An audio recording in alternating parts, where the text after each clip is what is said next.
Most of them are on executive council. A few are folks that also help us with the budget.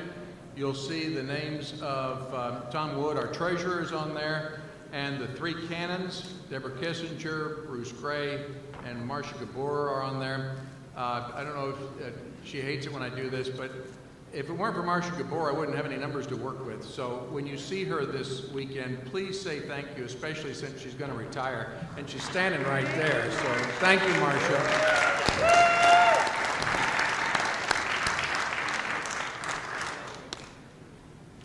So a quick overview of the budget includes several things. Okay.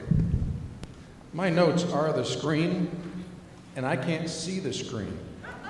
So I'm going to talk from out here. Is that all right with everybody? Thank you. So I think part of the conversation that we are having is what comes next. We have a new bishop. Things are going to look differently. How do we get to something that looks different? Well, changing direction takes some time. And it's like turning a ship. And I love that analogy since we're on the river. It takes a while to turn a big ship. You will see some changes in this year's budget in an effort to begin that turn, but it's going to take a little bit more time. So I want to review the budget calendar and remind us that this is Bishop Jennifer's first time with the budget cycle. And as we think about the budget cycle, I don't know if you don't actually have to see all this, but okay, anybody remember October 2016? Seems like it was almost a long time ago. We elected a new bishop 1 year ago at this convention. Yeah, and I think we're all pretty happy about that. So then we got to November, and the Executive Council had their overnight, which is already scheduled again for this year, and that is the event at which we establish the budget process for the upcoming year. After that comes December and Advent and Christmas, and you know what gets done in the church during Advent and Christmas? Nothing. So we go to the next month, which is January, and budget requests are invited. Part of putting together the budget is having income. Part of it is asking anybody in the diocese, what would you like to ask for? After that comes February, the askings are due, and then we get to March, and the first draft of the budget is put together. This also coincided with the arrival of Bishop Jennifer to Indianapolis. We were already putting together the first draft when she arrived. That draft was out of balance. We'll talk about that in just a minute.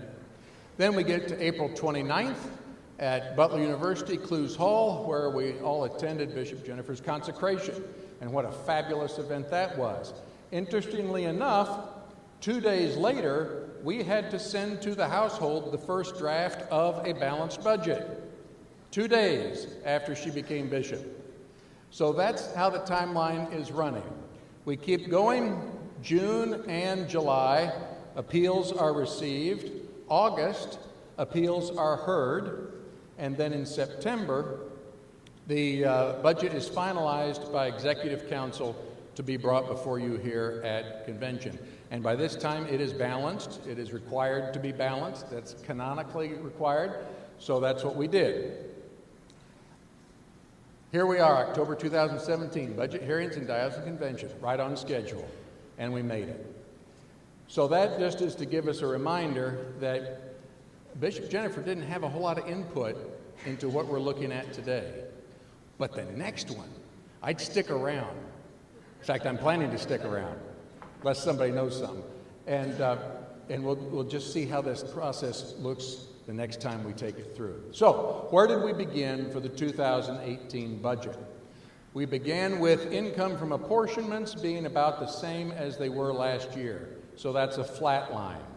We had a decrease from invested income. It'll be down 4.5%.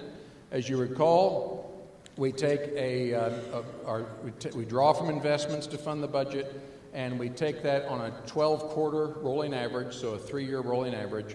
There were a couple of weak quarters in there. If you remember, if you have your own portfolios, you know there were a couple of weak quarters. So the income from investments is down. Then that puts, when you take all the askings and all the income, we started out with a budget that was in the red, $446,000 and change. That's where we started. The last thing is, what do we do about that and get it into a place of being balanced. With the recommendation of Executive Council and the Budget Formation Committee, Investment and Finance Committee is to raise apportionment 0.25% from 13.75, which it has been for the last several years, to 14%.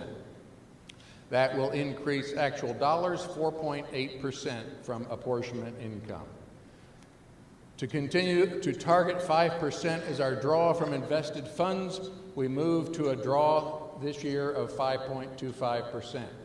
Two things to mention about this. The first is 5% should and always be our draw, 5% or less, from invested funds.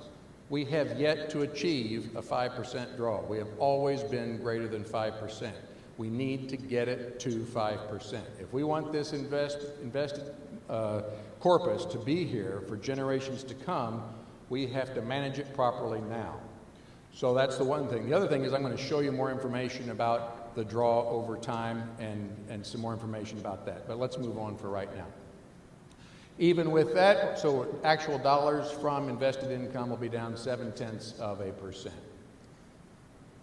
One of the things that we took on as a strategy for beginning to balance the budget was to take the 2016 and 2017 budgets and take every line item and begin by taking whichever was the lower number and plugging that in as a placeholder to see what that would do in terms of getting us to balance. You will see in some cases that some went up anyway. We made some adjustments along the way, but this was the first thing that we did, because remember, the overall budget is going to be down 4.5%. That's it. Even with a rise in apportionment, the budget is 4.5% lower than 2017. So we're going from a budget of $4 million to a budget of $3.8 million and change. Those are the numbers. So income items of interest. In the parenthesis, you'll see a line item, then you'll see the comment about that line item, because without income, there's no sense in having expenses. First is line 1, apportionment, and that's moving to 14%. We talked about that. Line 7, decrease our draw to 5.25%. We'll talk more about this in just a few minutes. Line 13, unused draw $50,000.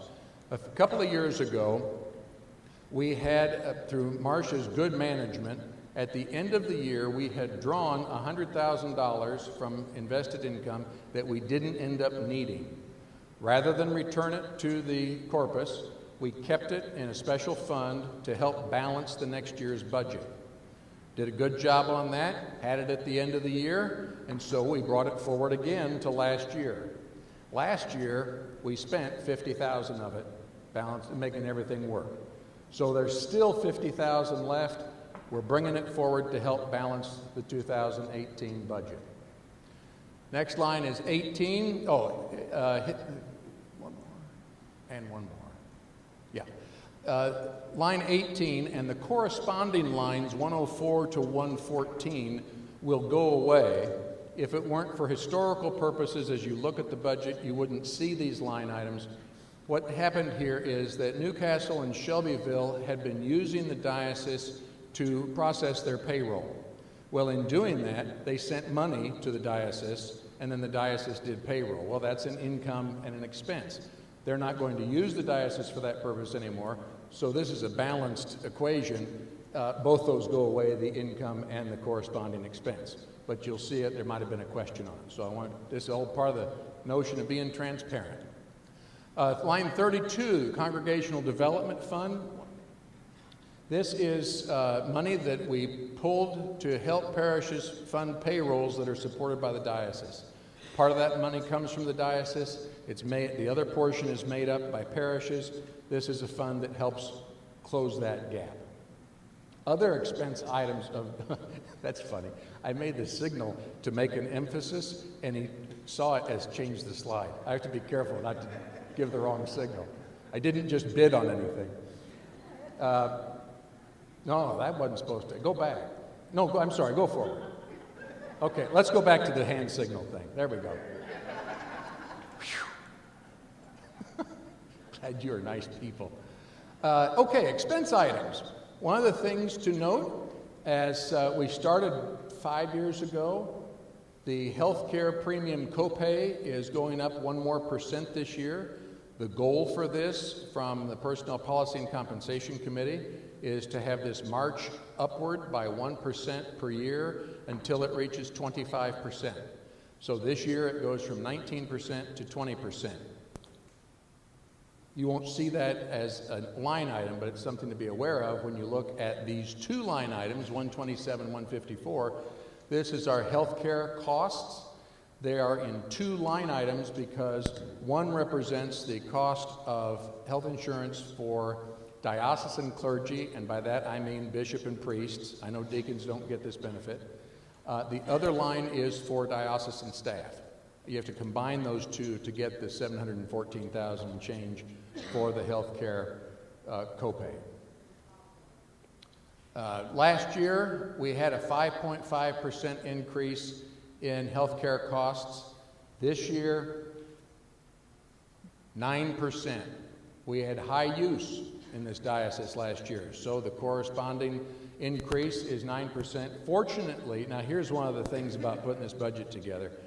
We put in a placeholder of 10% and pray that it isn't more than that. Because you remember the first draft of the balanced budget that had to go out on May 1st in the calendar? We don't get the actual health care cost until Labor Day. So we have to guess and then see what happens. And fortunately, we came at 1%, but we still, our placeholder made it work. Good news, no increase for dental. There is some good news in this whole thing. More interesting line items from expense. Oh yeah, 158. Corky, this is all about you. Legal fees, line item is going up $1,000. And it's because Corky and his crew do a lot of work for the diocese, and it's you're smart people and you're worth the money, and we are living in a society that requires more legal work. So it's increased each of the last 3 years. I don't know why that popped up that odd way, but there we go. About 2 hours. No, it's not that. No, he gives us a deal.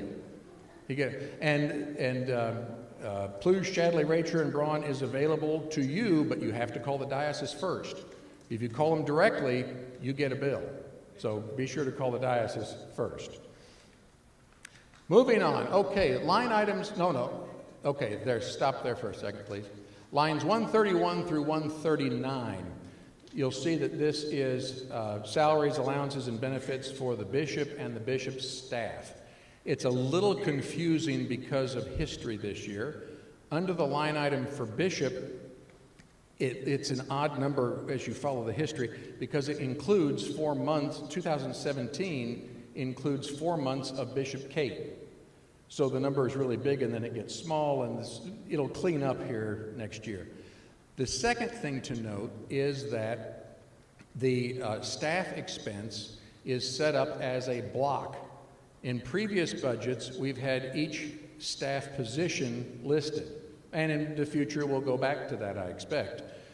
In order to give Bishop Jennifer the greatest amount of flexibility in staffing, we just said, here's a chunk. You figure out how you want to spend it. You want to hire one person for $600,000, that's your business. But maybe you probably want to hire more than that. But here's the block of money to do staffing. And then as you begin, we've got Brendan's on staff now, we've got another position we'll figure that out, and we'll get the transparency of that broken out in future years. Something happened to my order. Okay, line 186. Fair share is what this diocese pays to the Episcopal Church. We don't call it the national church, but it helps me think about it. Since the last General Convention, it was determined that fair share portion should drop from 19% to 15% over the 3 years between General Conventions. So this is the last year of the decrease to 15%. The good news is that is a good number for the budget on expense side. The bad news is this is the last year of the decrease. I will tell you as a side note that the fair share is now required of all dioceses. It wasn't before, and surprisingly, half of the dioceses didn't pay their full amount. We're one that always has, and I'm proud of that, and good for us. So now it's 15%, and everybody has to pay it. Okay, I said we'd spend a couple of minutes talking about the draw from endowment. And one of the things that we need to talk about, if we're going to talk about the draw, is planned draw on an annual basis versus actual draw on an annual basis. We have, with good intention, tried to head toward this 5% number. As you see here, in almost every year, we find something that we didn't think we were going to do. In 2012, it was $500,000 for Haiti relief. Then we have the $265,000 for the bishop's search, which fortunately we were able to look at the cash flow needs of the search and transition process and put that over 3 fiscal years. And that made a huge difference to us in terms of cash. And then the Lilly Ministerial Excellence Fund matching grant of $50,000. That's the first big grant for that match. You heard about that this morning, what an excellent program that is. And I don't think any of these things are bad things, but they're not things that we had in the budget. We talked about them as extra draws so that we could look at budget from year to year and have apples to apples. This is what else did we do? For people that like charts, every time I do this, the color of the screens is different, and so I change the colors, and it still is hard to read. I also find this kind of a chart from my brain is hard to read. This shows you the projected draw versus the effective draw for the last 5 years. More than this, however many years it is. Go to the next. This is the way I like to look at it. This is the total draw against total draw from the endowment, and the trend line at least is heading in the right direction. And when you superimpose that with this line, that was the anticipated draw. So the white line is the planned draw, and the blue line was what we actually did. You can see in 2 years we hit it. And the rest of the time we didn't, and we didn't on the wrong side. The good news is, I hope and pray this year, 5.25% is the anticipated draw, and I believe that that's where we're going to end up. I think we've got good managers, we've got people, everybody seems to be in agreement that we've got to head towards 5%. So if anybody ever asks you, say, well, we're heading for 5%. All right? Keep going. One of the questions that I get perennially is what are the top 5 expense lines in the budget? And here they are for 2017. Salaries and benefits for diocesan staff, medical benefits, mission strategy, that's direct aid to parishes, executive council fair share, and campus ministry. And in campus ministry is included salaries and benefits, and program money, and facilities. So that's how that number gets up to $423,000 and change. For 2018, guess what? First one, salaries and benefits for diocesan staff. Second one, medical benefits. Third one, mission strategy. Fourth one, anybody want to guess? Executive council fair share. Last one, campus ministry. You look at this and you see that in 2017, 74.2% of our budget was occupied by these 5 categories. In 2018, 75.7% of our budget will be occupied by these categories. But those numbers are deceptive because the overall budget is smaller. So of course this is going to be a larger proportion of that budget. What we have is the plus or minus on these: diocesan salaries and benefits up 4.1%, medical benefits up 7.5. I said it was a 9% increase. When you take that, our usage is broken down pretty evenly, 1/3, 1/3, 1/3 between singles, plus ones, and family programs. It comes out, it averages out closer to this in terms of an effect on the budget. Mission strategy, you see, is in a different color. It's actually lower this year by 3.7%. Executive Council fair share, 9.3% lower, and campus ministry, 0.5% higher. So the overall effect then is, of these items, there is an increase of 0.7% increase in dollars for these 5 items for this year. One of the items that's on the website, I hope that when you were looking at your materials, you took a chance to look at the presentation document. This document on the inside has breaks down the budget by category and by line item. And every single line item has an explanation. And so anything that you don't get in this meeting or haven't gotten, you can go to that document and check it out, and it'll give you more detail. It'll give you as much detail as you care to have. So with that in mind, questions, comments, or concerns?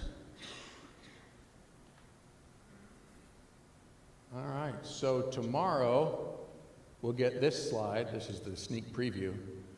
We'll say, on behalf of the Executive Council of the Episcopal Diocese of Indianapolis, the Budget Formation Committee moves the acceptance of the proposed 2018 diocesan budget. And therein concludes the epistle. Thank you for your time.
Well, good afternoon. Good afternoon. Constitution and Canons has 2 resolutions. Just as an introductory, I don't know, I hope you all have copies of the proposed changes. We'll do the constitutional one first. And for those who don't know me, my name's Evelyn Wheeler. I'm the priest in Christ Church, Madison. The whole point of the constitutional change is because when we had the election for Bishop Jennifer, there was a real question whether all clergy who are canonically resident in this diocese were going to be able to be present to meet the quorum requirements. Many of those clergy do not reside in Indiana, and even some of those who do were perhaps not going to be able to come to convention. We did make the quorum, but I gather it was a bit tight. So the proposal before you is to change the requirement. If clergy are retired, still canonically resident in Indiana, in this Diocese of Indianapolis, but residing outside the diocese, they are no longer required to attend convention. They will no longer be counted toward quorum unless they show up, and they are not needed for quorum. So the change is to make it easier for us to reach quorum on the clergy side of the equation the next time we're electing a bishop which we hope won't be for a while yet, but there it is. We'll be ready this time. Are there any questions? Yes.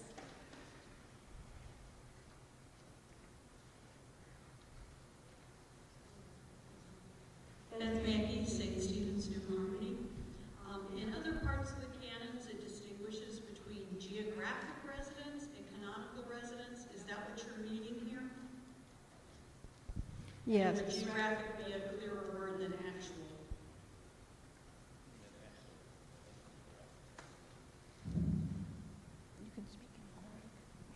I'm getting clarification from the Chancellor.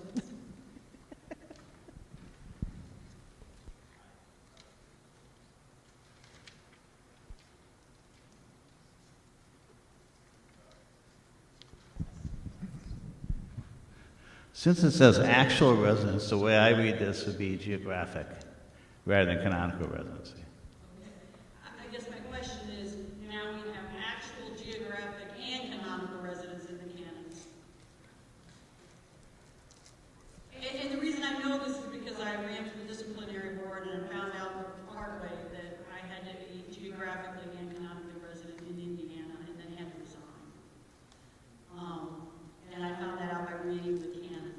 So I'm just, if you were convinced as the chancellor that actual works, I just had to raise the question. Okay. I think that's the intent was to consider actual residence. So the whole purpose of this was to avoid the situation where, because of the geographic placement of retired clergy, we were unable to get a quorum for an election of a bishop. So I think the geographic residence is really what they were looking at. But we'll double check that. Thank you. I did have one suggestion on the wording of this. The amendment was to change some of the language to make it clearer, I know all of you are holding this amendment in your hands and reading it with bated breath, so I won't take everybody through this unless you want me to. Is it on the board? It is. Well, the explanation is, if we could put the actual language, I was just going to suggest that the clause, there you see, the clause that says whose actual residency, the way that it reads now, it's a little unclear to me whether the phrase starting exclusive of those who have resigned their positions, and then the following clause, and whose actual residence is within the diocese, could be read several ways, and I thought it might be clearer to shift the clause about, so it would read, shall consist of 2/3 of the clergy whose actual residence is within the Diocese of Indianapolis, exclusive of those who have resigned at their positions. It's a little complicated, but I'm trying to make it clear that we're talking in terms of what we have to have for a quorum. Includes just those who are actually resident within the Diocese of Indianapolis.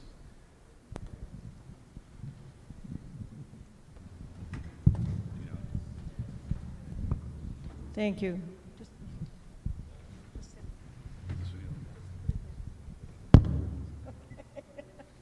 That'll work till the next question. Okay. Is there a parliamentarian? Because Mary Slensky.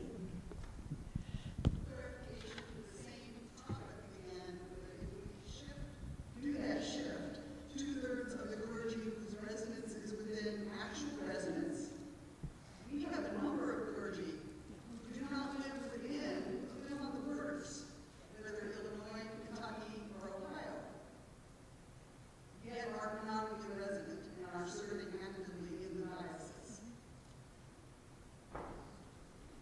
I just want to make sure it's clear that we're not disenfranchising those clergy. Right, I think it would be useful to check the canons in terms of what kind of residence they're talking about. Yeah, because I think she's correct. I mean, they need to be geographically, if they are retired, oh gosh, here we go. I raised some of these questions and they said, no, it's fine, I'm sorry. So I'm not quite sure how to go about this because she's quite correct. She is canonically resident in the diocese. She's currently working in Illinois, but this is her home. and she should be able to vote here. Yeah, I think this is, remember, this is to determine when we reach a quorum, not say who is eligible to vote, but when we reach a quorum for voting. Right, but she should count towards the quorum if she's canonically resident. I don't believe it's exclusionary. All of it's exclusionary. It's telling you what's not needed, not who can be here.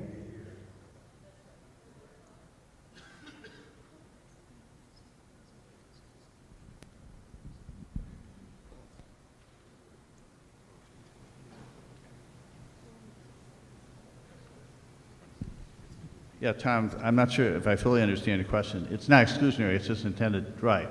It's just the number we have to have a quorum does not include those who have resigned their positions. No, right, in order to make a quorum.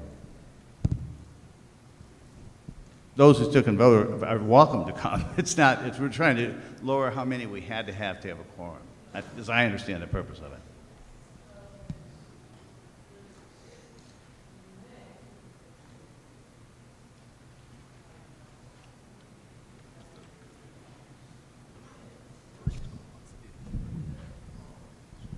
All right, what Linda is saying is that if you want to come.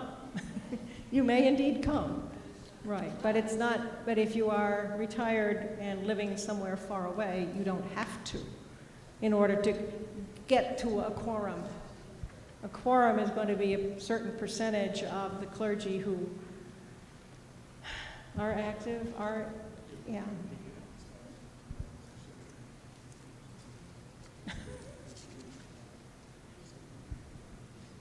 Are we, Mary?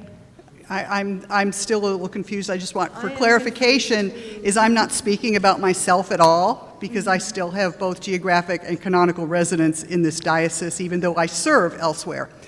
It's not about me, it's about those others that I know whose geographic residence is outside the borders of the diocese, yet they are actively serving inside. And I just want to make sure that there's no way they are excluded.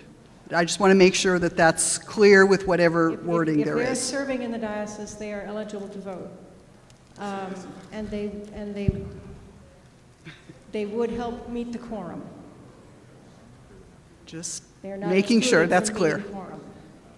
The intent is strictly to determine what is a quorum of clergy members, because this time last year, we were offering all sorts of incentives for clergy to come back to make sure we had a quorum. We still probably have a few steak dinners that we owe a few people. But anybody who is canonically resident is still eligible to participate in such an election. It's merely to determine what is the minimum number we have to have in the room in order to hold that election. Beth Mackey, St. Stephen's. I am one of those people. I think the distinction here is between people who live far away and people who live and serve. Like, I live on a contiguous county, and there are a number of clergy who live in contiguous counties to the diocese and serve in the diocese. I understand that you're not saying we can't vote. I'm real clear on that. I also understand that what the intent of this is to make sure that all of us are excluded from the quorum count as well. I see how that works in Florida. I guess I think we should kind of maybe look at how many clergy that does and what that does to the count. I think the really good news is that we're all praying for Bishop Jennifer's good health, and we won't have to use this canon anytime soon. Thank you.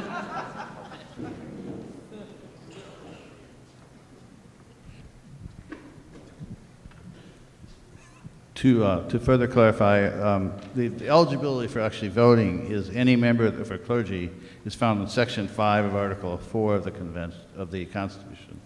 And it says that any member of the clergy who shall be canonically resident within the diocese for 3 calendar months before any meeting of the diocesan convention and shall not be under any ecclesiastical discipline shall be entitled to a seat and the right to vote at any meeting of the diocesan convention.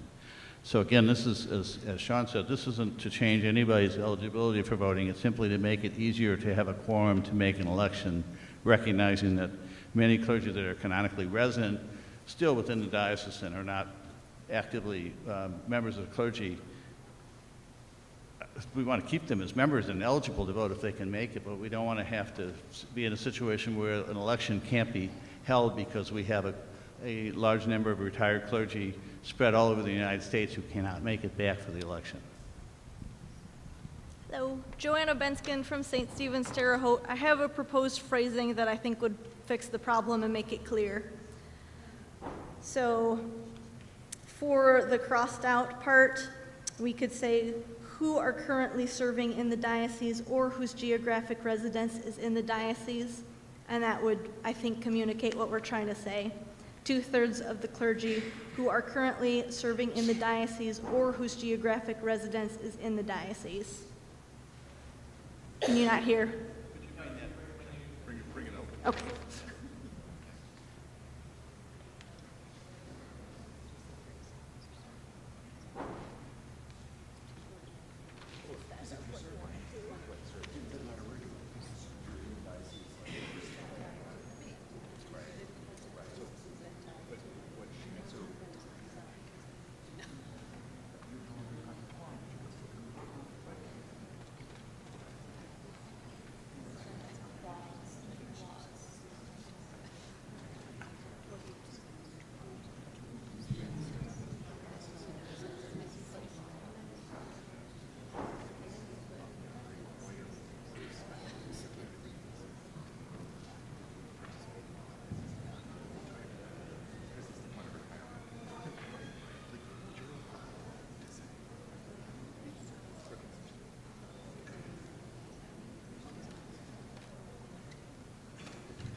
Sir, you have. Being a new delegate, I thought I had this figured out, so now it's about as clear as mud. Can you offer some examples? For example, if clergy A lived here, this is what it would need to the forum. Or if you can't do that, can somebody make a motion to table this until next year and get it right? Well, thank you for that suggestion. We were considering, since this is a hearing, that we may not yet have the text that would be put forward. But I believe the question is not who gets to vote, but how many do we need to have to meet the quorum requirement so that we can vote.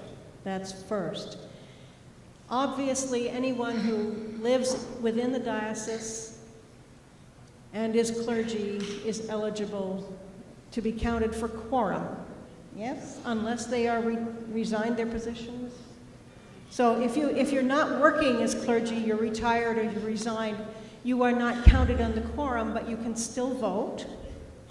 Also, as Beth suggested, if you are not actually living within the diocesan borders, but you are serving within the diocesan borders, A, you can still vote, but B, you would also count towards the quorum. I think the idea was to cut back on what we need for quorum. So the idea was to take away those people who are unlikely to be able to be present, who are always welcome and can still vote if they are resident here canonically and entitled to vote, but do not need to show up in order to satisfy quorum. Does that help? The language was, I see you. The language was copied from General Convention, right?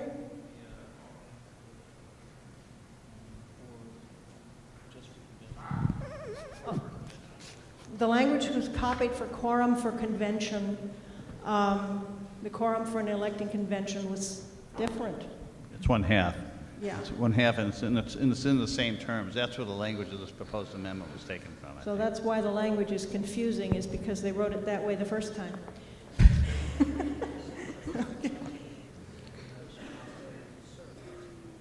But it's, okay. You have a question or a comment? Yes, Pamela Smith, St. Paul's, ND. In regard to the last suggestion, do we ever have clergy who are serving in the diocese who are not canonically resident in the diocese? Do we want to count them towards quorum? No. So that doesn't work. Are there any other comments, suggestions, questions?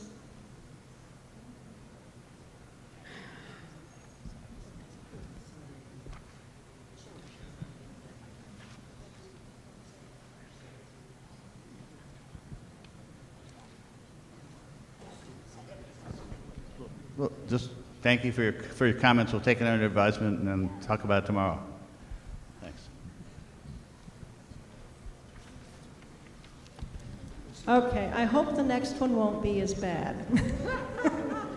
I think when you're getting into foundational documents like constitutions, things get pretty wild and crazy. Amending Canon 26 is as to the size or the number of persons serving on the Commission on Ministry. In recent years, apparently, it has been a little bit difficult to recruit persons to serve on that commission for some unknown reason.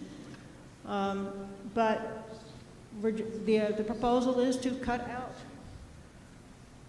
out one clergy and cut out one layperson, so we don't have to have quite so many each time. Are there any questions on this one?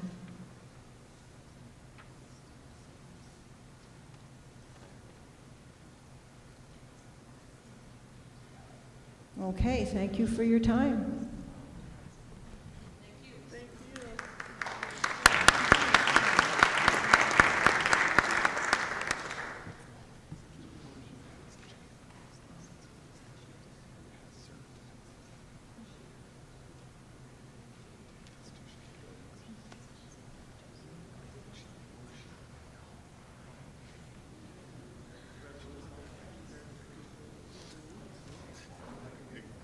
Is anyone from the resident? Oh, yeah. Anybody from resolutions here?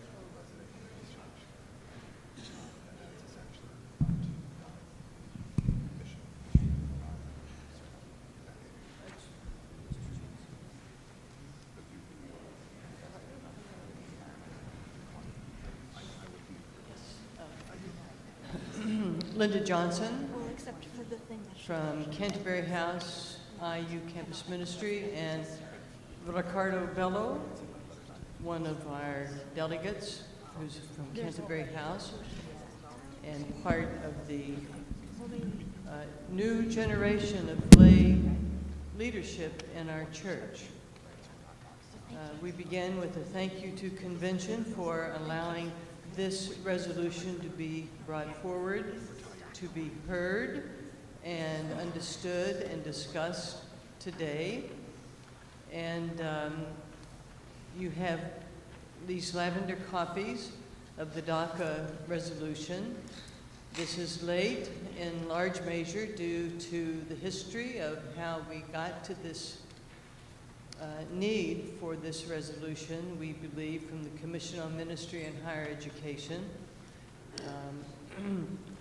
It has two clauses in it, and then you will note with the explanation coming from higher education, it is 2 times the length of the resolution clauses. I would like to read the 2 resolve clauses, and then, excuse me, Ricardo will answer questions, as will I. Resolved, the 180th Convention of the Episcopal Diocese of Indianapolis issues a call for prayer study, and action to members of the diocesan household so that they may help to shape the debates surrounding immigration and DACA.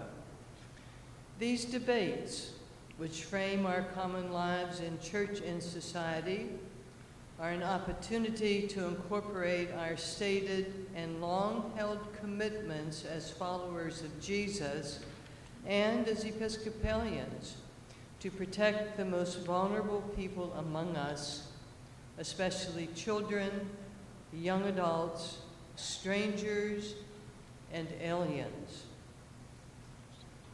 Resolved, furthermore, the Convention asks individuals, small groups, and/or congregations to call upon members of Congress to take action to protect these young people, frequently called dreamers, and to collaborate on a bipartisan basis to construct a humane, comprehensive immigration policy for them.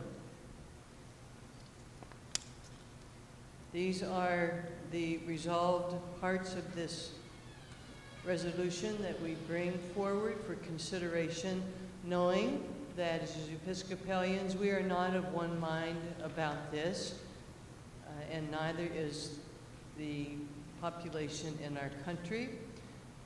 It is something worthy of our time, worthy of our conversation, particularly in light of certain characteristics of the dreamers, if you will. The average age of the dreamers when they were brought to this country was age 6, which meant that they had absolutely no agency in the decision. Mama and Papa picked them up and said, "We are coming here," and they have therefore grown up with the understanding that this is the language they speak in the United States, this is how they associate, this is a country that actually they have ever known. Where this affects higher education, in particular the state of Indiana, it is estimated that there are 2,000 dreamers on college and university campuses in this state.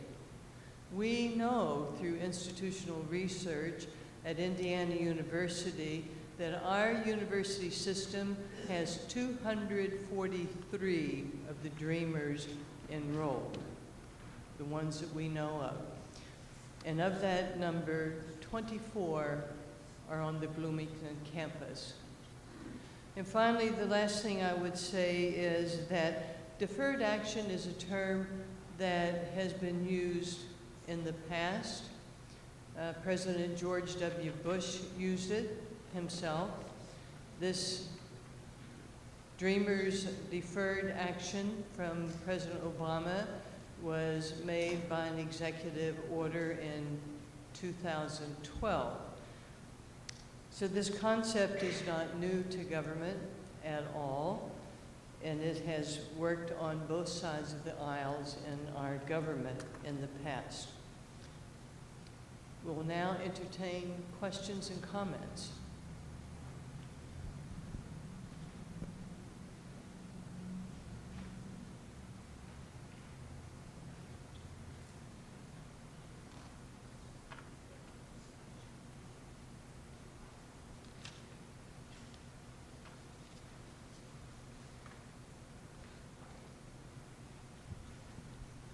It looks like we don't have questions at this moment, but we thank you for your attention, and we sincerely expect your support when we're voting the resolution, of course.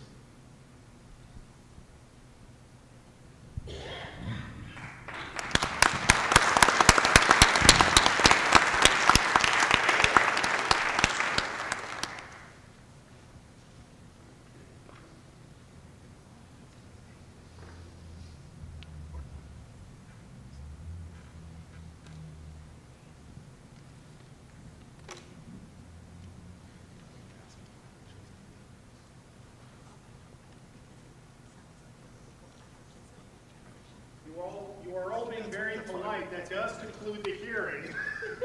So please feel free to visit among yourselves. We have about 15 minutes before we reconvene.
That time of the afternoon.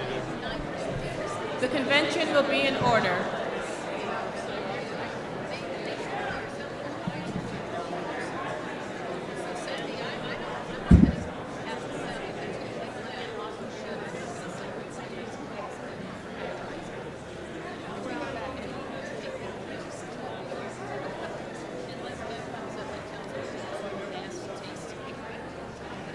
Will the deputies and alternates to General Convention please come forward?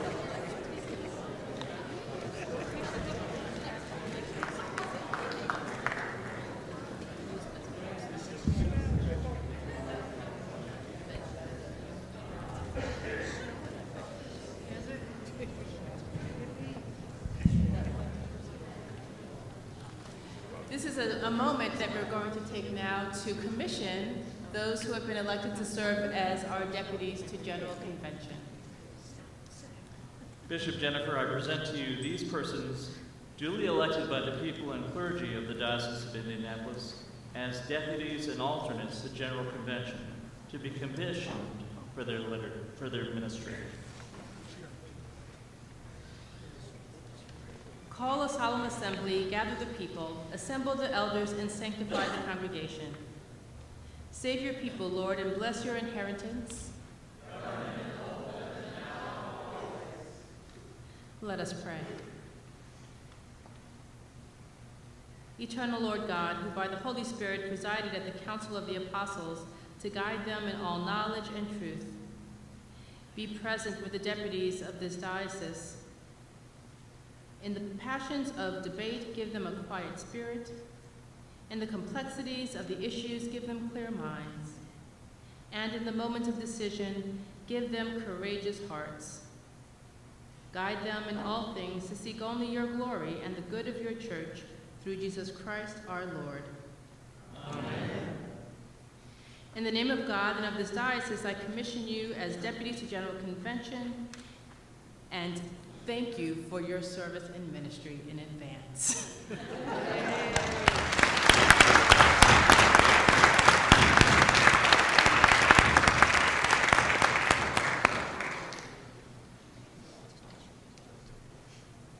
I now call upon the dispatch of business. We will resume our agenda as in the place we were, so we are back to voting.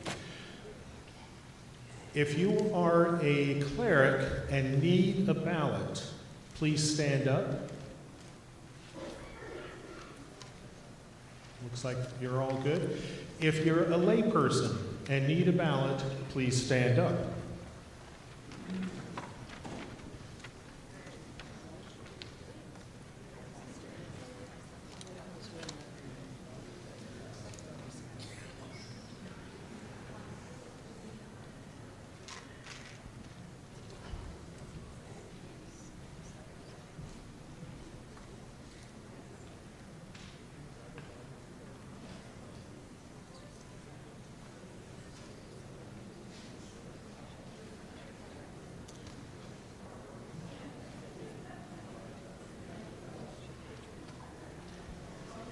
Sally, we have a table in the middle of the room.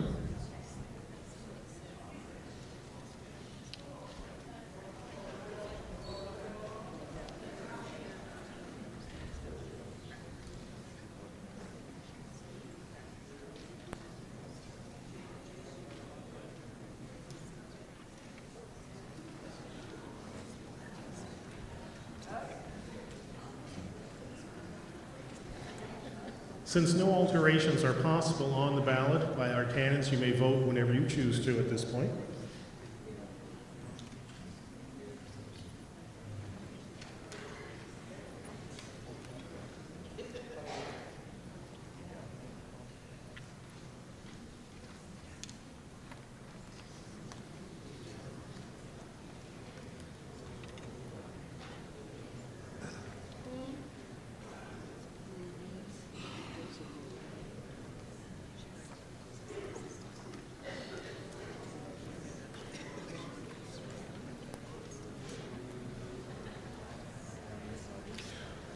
When you have voted, please pass it to the ballot to one person at your table, who can then hold up the collection of ballots for collection.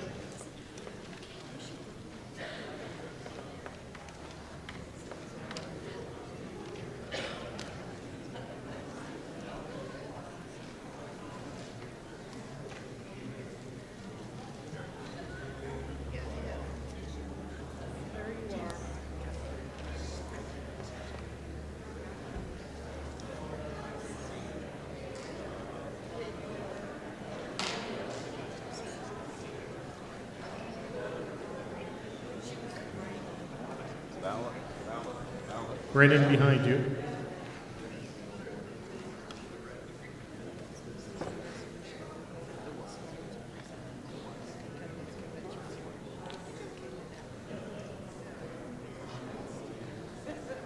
Does anyone need more time? Or anyone have a ballot still on the floor? The polls are closed. Now, just for a couple of announcements that normally I would have given before lunch, so they get to be much shorter. One thing that you did not know probably is that at this convention you get to pick up the official portrait of our bishop.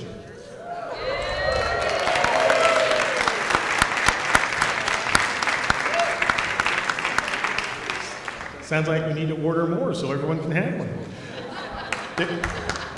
There is one for each parish, for each congregation, and they are available in the exhibit hall, and we need to mark who's collecting which one for what parish, so that we make sure each congregation gets one and each congregation gets one. So next time you have a chance to be in the exhibit hall, please have one person from your delegation take on that task. Also available from Kathy Kopis are asset map forms. I believe those are on the table, are they? I think I see them from here. Yes. So this is a way of your congregation to network with other congregations. It's also a way for folks that have never heard of the Episcopal Church to see what's available. It's part of the wide-ranging social media presence of the Episcopal Church.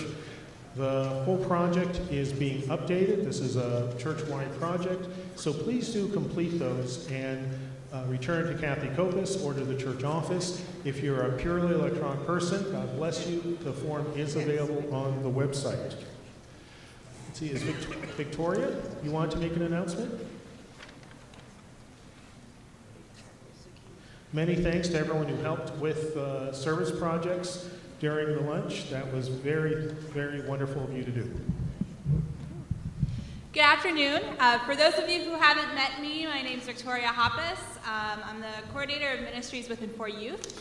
And if you have not yet, I invite you to stop by the Youth Ministries table in the exhibit hall in an effort to build up our contacts for those who are interested in working with youth or being involved at the diocesan level in that. I'm collecting contact information through the form of entering through drawing for prizes. So if you have not yet, come fill out one of our forms and enter our drawing. We'll do the drawing first thing tomorrow morning and announce the winners during the youth report. We have 4 different prizes available. We have an Amazon gift card. We have a dozen Waycross cookies that will be that are here and will be handed out tomorrow.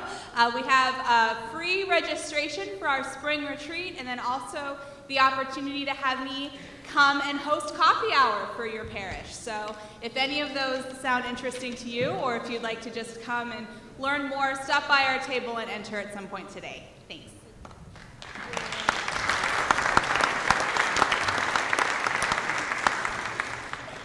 Thank you, Victoria. So a couple of updates to our agenda as we move through the afternoon.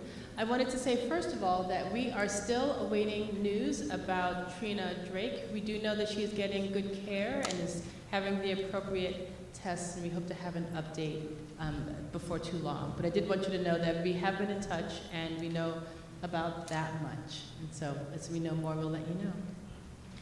Moving through our agenda, we know we've reshuffled it a little bit, and I understand that there, in the realm of the work with Constitution and Canons Committee, that there is a need to take up that work tomorrow. An amendment has recently come.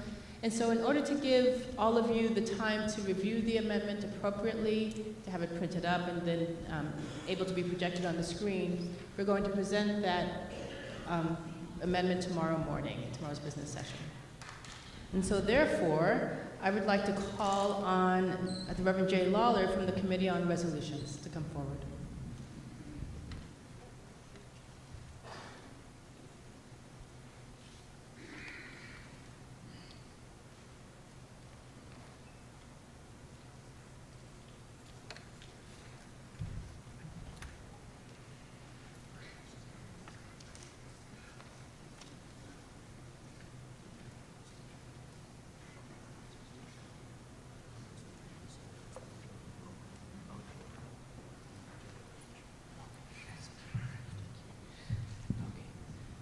Okay, sorry about that. We just had to get some clarification on the DACA resolution. It has been appropriately entered into order, and so, Bishop, I turn that over to you.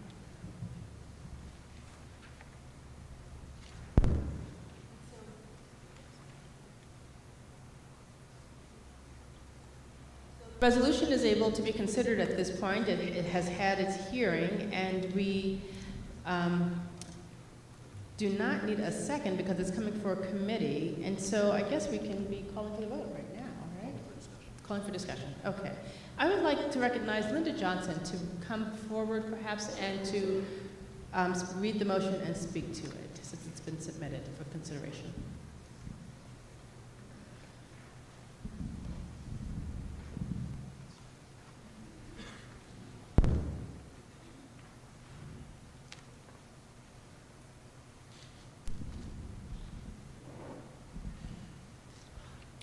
The DACA resolution, deferred action for childhood arrivals, resolved.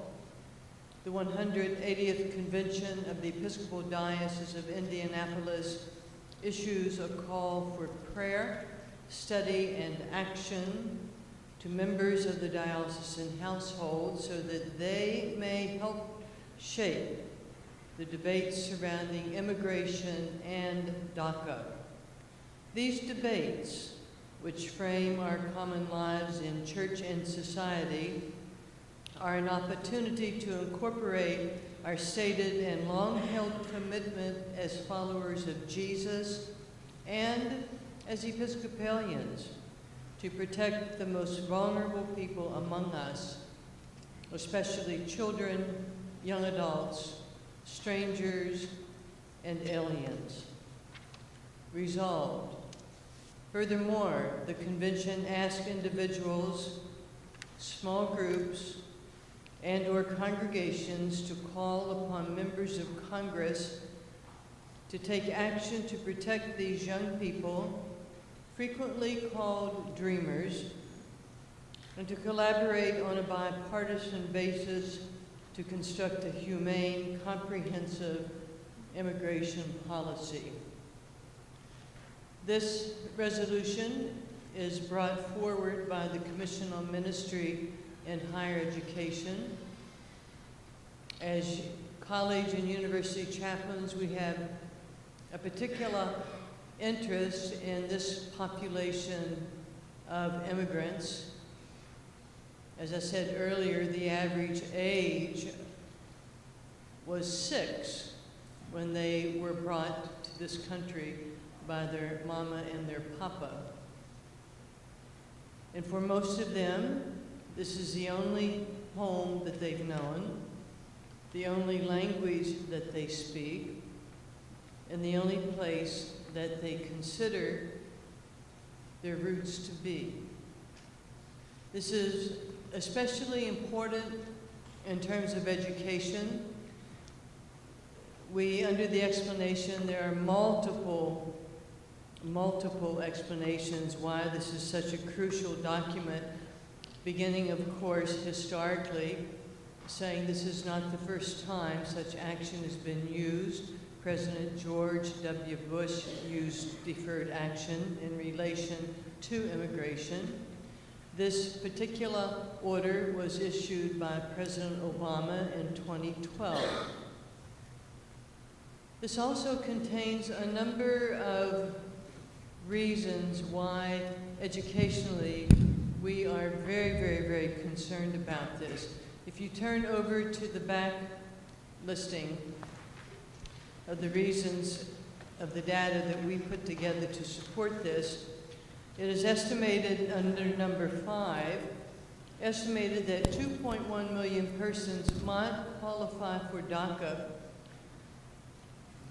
Institutional research does document that 65,000 DACA immigrants graduate each year from high school, while only 10,000 graduate from college every year. In Indiana, it's estimated that we have 2,000 DACA students at our colleges and universities. We know from institutional research that 243 of these DACA students are in the Indiana University system. 24 are resident on the Bloomington campus. I have counseled with several of these DACA students, and their world has been turned upside down. They were invited to come forth out of the shadows, to declare themselves, to participate fully in life in these United States, to receive the permission to go to college. Many have graduated, and now they wonder, is all of this information going to be used against me? Am I going to be picked up? Maybe I should drop out of school now. I don't know that I can ever finish it. They bear a very, very, very heavy burden, and I do invite each of you to pray for them and to pray for their families. This is a question of humanity. It's a question of following our faith. It's a question of really being the Jesus people at a time in our own society, and especially on our own campuses, to take care of the last, the least, and the lost among us. We estimate in this country that DACA has allowed 800,000 young adults to come forward since childhood and to pass background checks and to participate in life itself. And part of that is paying taxes, going to school, raising families, finding a place to put down some roots where they are safe. They came when they had no agency. They were brought here. They had no vote about that. They were 6 years old is the average age. And here they are trying to create a life that's been negotiated all the years that they've been here. And I can only imagine how difficult that is. And for our information purposes, finally, under number 8. Mother Johnson, you have reached your 5-minute limit for presenting. Well, and I'm kind of slow, so. It's okay. It's okay. Thank you, Bishop. You're welcome. I just would like you to look at number 8, the origin for the immigrants, the top 5 countries from which they come. Questions? Thank you. I would like to invite someone who would like to speak to the motion to please approach mics 1 or 2.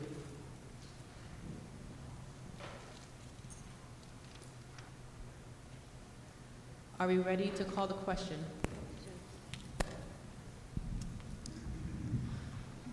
All those in favor of voting for the resolution as presented signify by raising your green cards.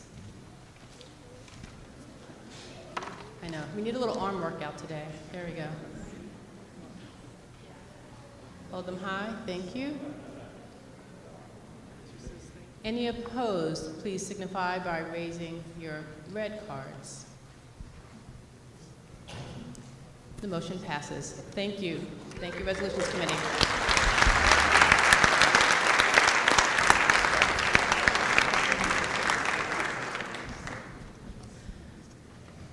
We are moving speedily through this agenda, and so now I'm going to call on Dispatch of Business for some more announcements. Seems like I was just here.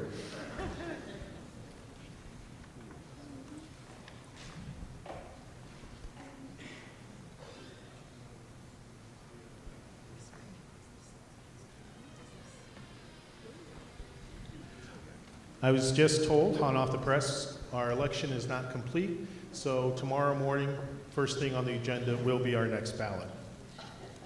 So, announcements. We are about to go into our workshop time. Now, part of the adventure of this is that we're about a half hour ahead of schedule, and I've been using our high-tech texting system to see if we can get our presenters ready earlier, and so far, we don't know yet. So what I will ask you to do is, let's say at 3:05, be in the workshop space for the workshop you wish to attend, and hopefully we can get the workshop started early so that the break to head towards the Eucharist can begin sooner, because that's our tightest time crunch throughout the agenda. So it may turn out you have 20 minutes, 25 minutes to visit among yourselves, but hopefully that will work.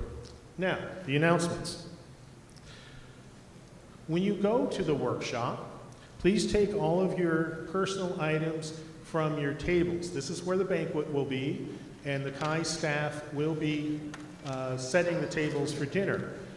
Do not take your red and green cards. The volunteers and staff will pick those up. They will also pick up the table numbers and the signs that say your congregation. So it's mostly your personal things. Please take those with you. At the end of the workshop, we are gathering at St. Paul's Jeffersonville, which is just up the river from here, a couple blocks, for the Eucharist. At 5 o'clock, there will be a ceremony that will acknowledge, honor, and pray for the people affected by the opiate crisis, which is probably all of us in one way or another, including a special commemoration for the 11 persons that, statistically speaking, would have died during the time of this convention. So that will take place at 5. If the weather is dry, it will take place on the front lawn of the church. If it's raining, it will take place inside the church. When you arrive at the church, note that there will be seating in the nave and in the church, and also overflow seating in the parish hall. So when you arrive, if there's not a pew seat, there will be a seat for you in the parish hall. Dinner will be back here, beginning with a social time at 7 p.m. here in this space, and then dinner is at 7:30. Any questions on the schedule? I'll talk about the workshops in just a moment. Good. Looks like we're all up to speed. Now for the workshops. All these are taking place simultaneously, different spaces. First workshop, what your congregation or ministry can learn from the new starts and innovative ministries of our diocese. This is located in the fountain room, basically the far end of the facility from here. The second workshop is Vital Congregations, Lessons Learned from Lilly Endowment Grantees. I'm sorry, that says fountain room as well, I just realized. Thank you, Greg. The first workshop is here. They get the big room. The locals get the big room. So the presentation from the Lilly Endowment will be in the fountain room.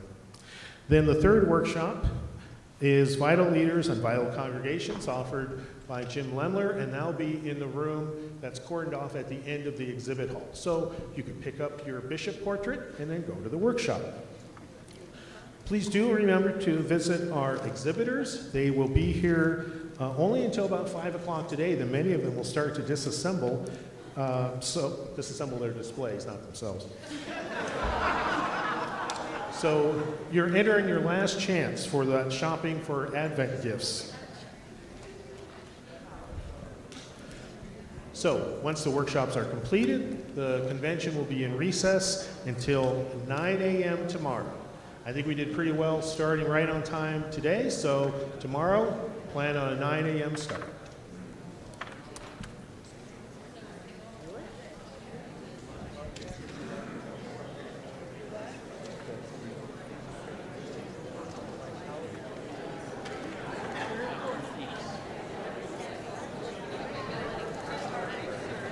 You are dismissed.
I'm going to 2. Sounds good.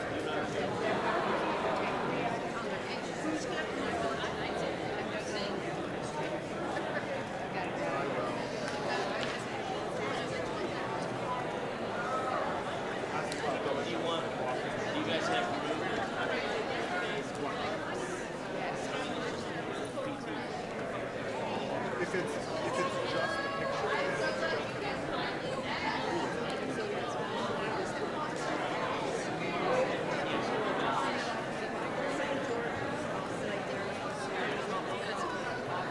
You know, I do take all of it.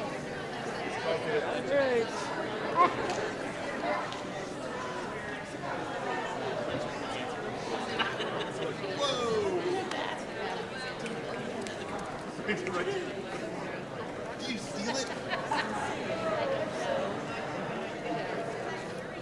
So, we have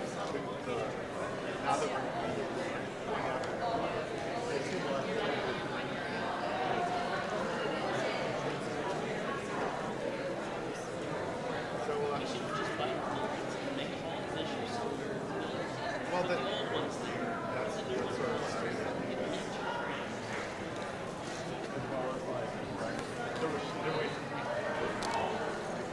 and in most places, like, well, the thing is that between the bishops and the rectors, like, they call them the rogues gallery, and they tend to be a bunch of white men, right? But it's interesting. All of our rectors are all white men, but our bishops aren't. All the still on the sleep. That would be fun.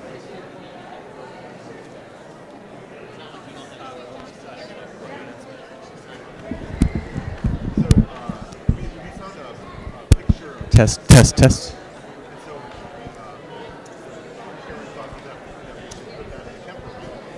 So are y'all televising this? I mean, is it okay for us to be over here? Are you televising it? Yeah. Okay. So it's okay for us to be over here, or do we need to be up front? be okay over there. We're just going to point the camera at the road. Okay. We're going to be on this first. Here's your clicker. Oh, perfect. It Okay. actually...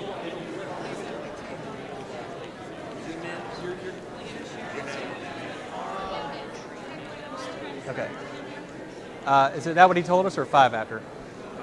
Okay. Could you hook me up here? Or you? This was mic number 1, or that stand nearby. Okay.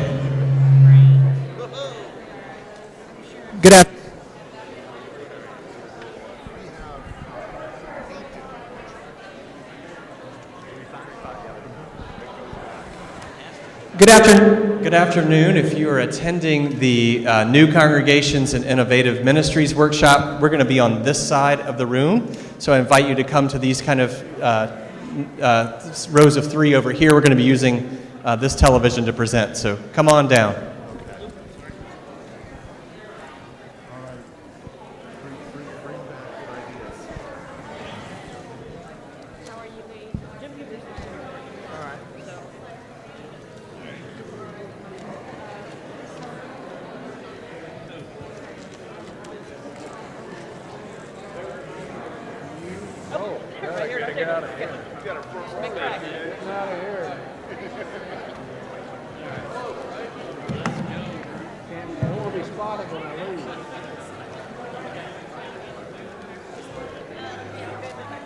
Yep, I think so, yeah. So, and he's got yours set up too. So.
We're going to get started in about 3 minutes. So if you're here for the New Congregations and Innovative Ministries workshop, we're over this way. I invite you to get comfortable, and we'll get going in about 3 minutes.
Oh, let's do that. Yeah, that sounds good. Yep. We're going to go ahead and get started. Good afternoon. My name is Gray Lassane. I'm joined by the Reverend Sarah Ginolfi and the Reverend Lee Curtis from Christ Church Cathedral and St. Paul's, Indianapolis, respectively. We're really glad for you to be here with us today. We're going to be talking about new church starts and innovative ministries and what existing congregations can learn from them. So our hope at the end of the day today is that you will walk out of here with some ideas that we've started to glean from the church plant world and from the starting of new innovative ministries world that can be applied in traditional congregations. I think I would speak for all of us when we say that you do not have to be a church plant, nor does your church have to start a new innovative ministry as these two congregations have done in order to do the kind of work that we're doing out in our communities.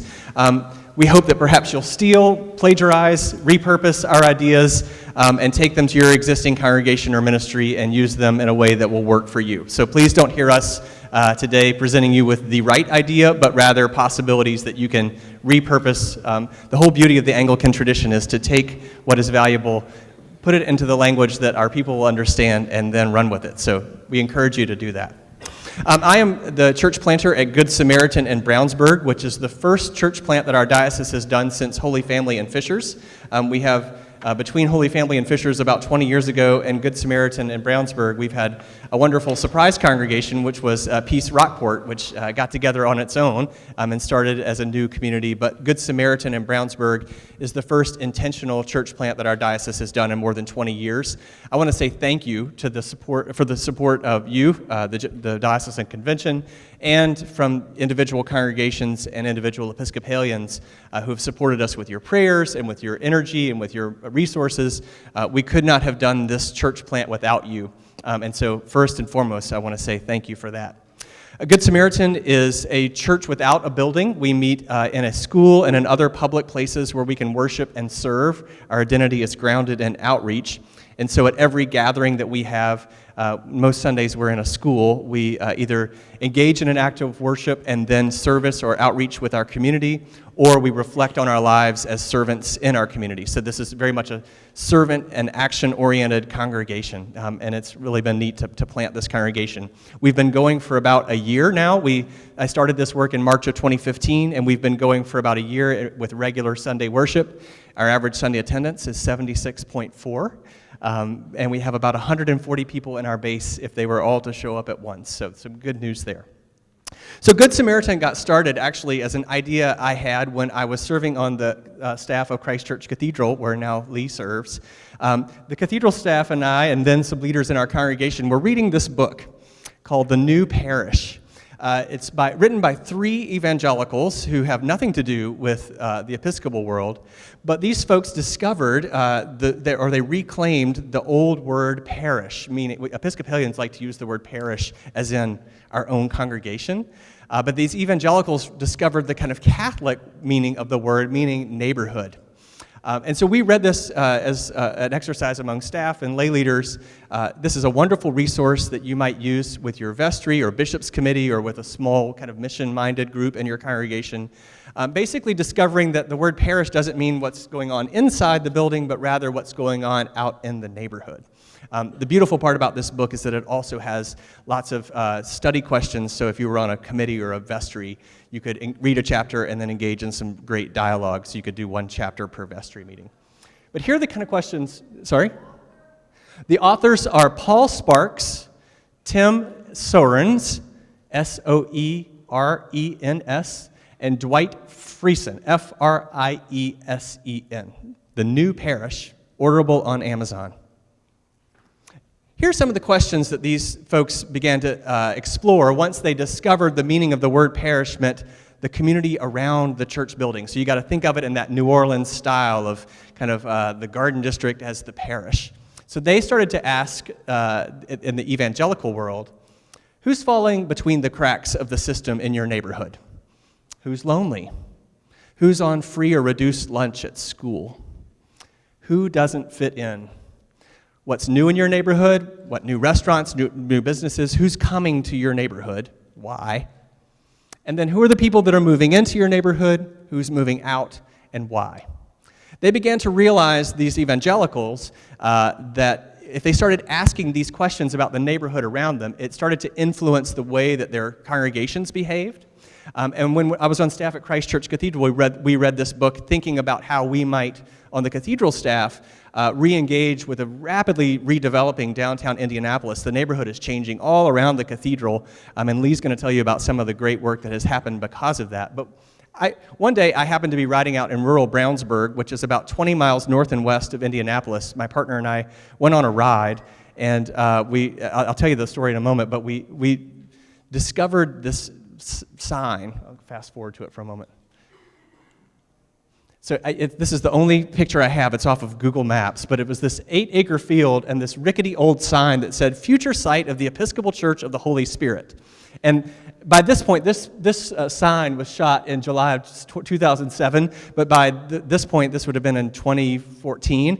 The sign was only hanging on by one nail.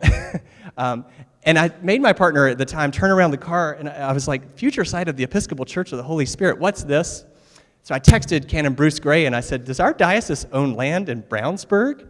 And he wrote me back, and he said, "Yeah." He's like, "Is that sign still out there? Are you passing it by?" And I texted him back. I said, "Yeah, the sign from God that I saw was barely hanging on." And beside it was a for sale sign. The diocese had tried to put the land up for sale in the recession, and they never had a buyer. So I texted Bruce back. "Bruce, we're talking about you. Sorry." And I said, "Is there a way that we could plant a church on this land? Maybe." And so he wrote me back. He's like, "Come see me. We'll talk about it."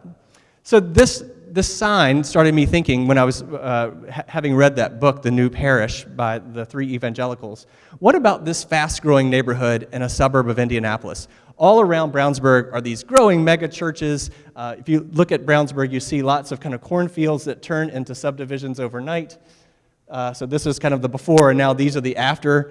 And I thought, there is no open-minded, progressive, inclusive Episcopal congregation in the way that we know it that's out here that is exuding a warm welcome in the way that we know the Episcopal Church could be.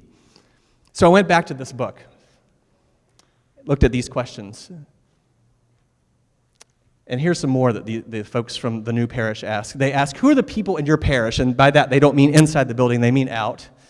They encourage local congregations, so these are some of the takeaways that you can start to do. To start making connections at local events and gatherings where people are already meeting and start to meet them there. So when I started to plant Good Samaritan, the kind of long story short between the time I had that conversation with Bruce and today is we developed a business plan, we came to the Diocesan Council, we got approval, and we took off in March of 2015 in planting this new church intentionally without walls, asking these kinds of questions and doing these sorts of things. So I started looking on local calendars for every possible event in Brownsburg I could turn up at. And when I looked at these initially, Brownsburg is a big racing town. They do a lot of kind of race car preparations for the Speedway. And there are all these race car events. And I was talking with my church planting coach, and I said, what on earth is an Episcopal church plant going to do at a local racing event? So I was like, that just feels weird to me to turn up at this event. And she's like, you need to turn up anyway. So she said, here's what I would suggest you do. Turn up at this. It's called the Big Go. And they show off all these like muscle NHRA cars. Does anybody know what this National Hot Rod Association? Or Caroline knows.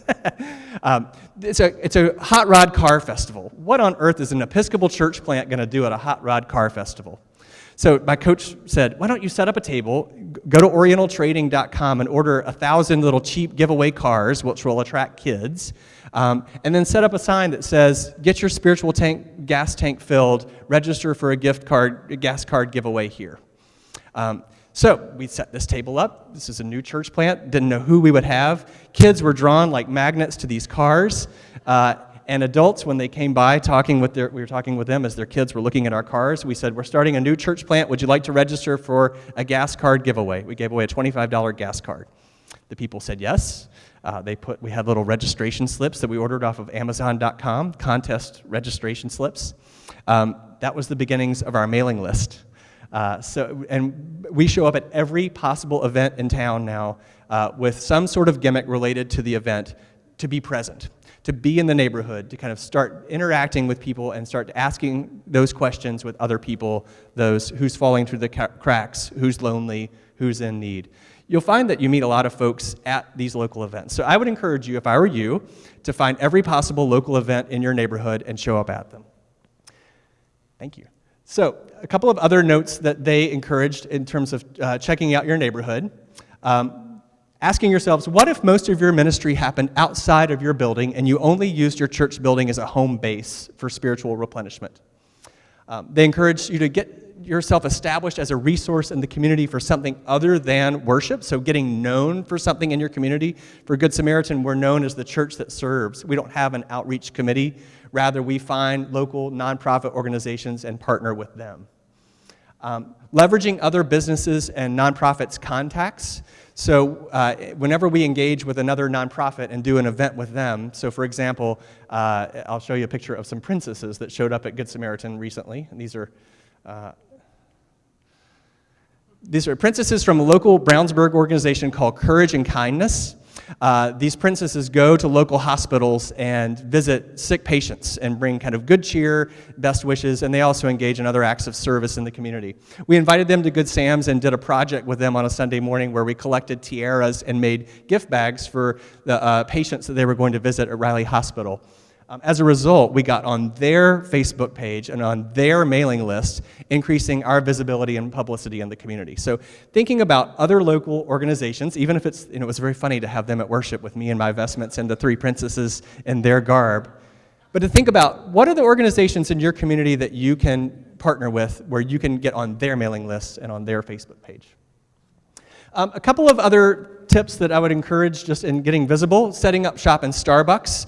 Have a clergy or a lay leader that is regularly present at Starbucks and gets to know the baristas. They have been an invaluable source of connection and kind of community news for me. Often I will set up shop in a Starbucks and I have a little sign that says the priest is in. For the first 6 months I got totally awkward looks, and now I get hellos and people sharing with me.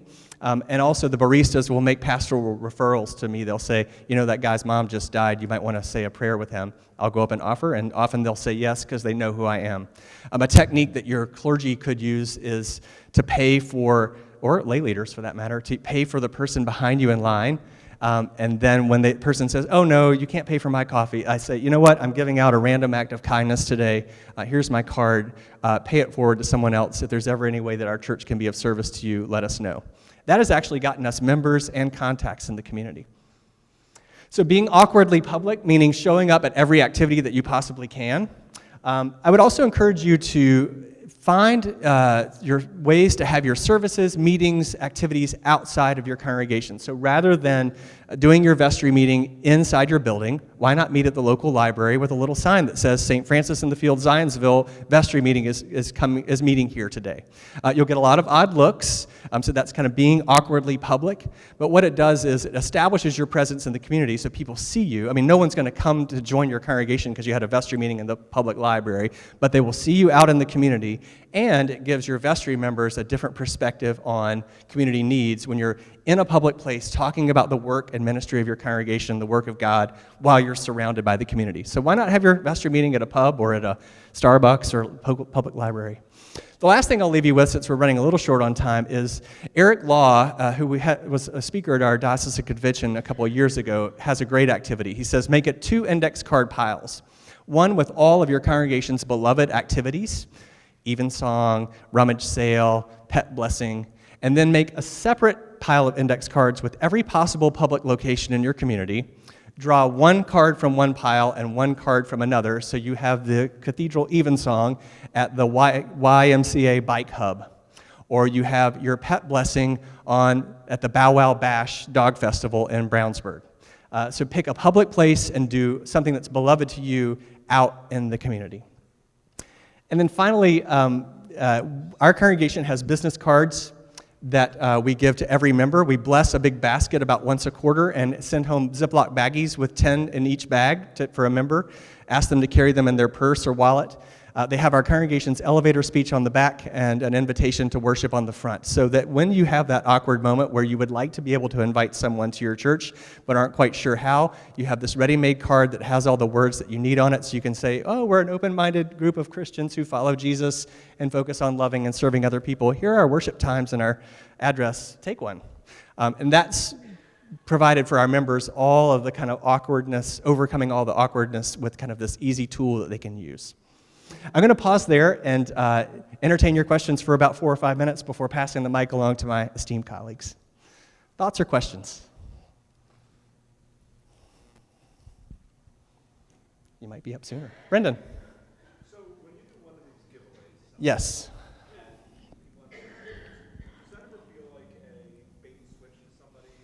No, so when we do a giveaway at every festival, usually a gas card, or sometimes we give away a Starbucks gift card. We say to folks, we're doing a gas card giveaway.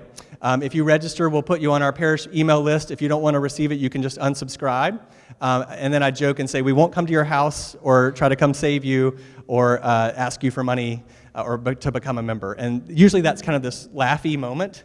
And it disarms them, and so they say, sure, why not? I'll register for a $25 gas card. I mean, it's yielded us about 500 extra names on our mailing list that are still active, that have not, I mean, some people unsubscribe, but a lot don't. And then in moments when they've had pastoral needs, we're on their radar because they receive our email every week and they've reached out to us. We've had people who, when the princesses came, our email subject line was, grab your tiaras, the princesses are coming to Good Samaritan. And I had people who had never come to us that said, I got to come check this out. Like, I've never seen princesses at church before. So it's yielded us a decent amount of names for our mailing list and contacts. So, and it increases our visibility. I just tell them we're not gonna come visit, unless you ask us to.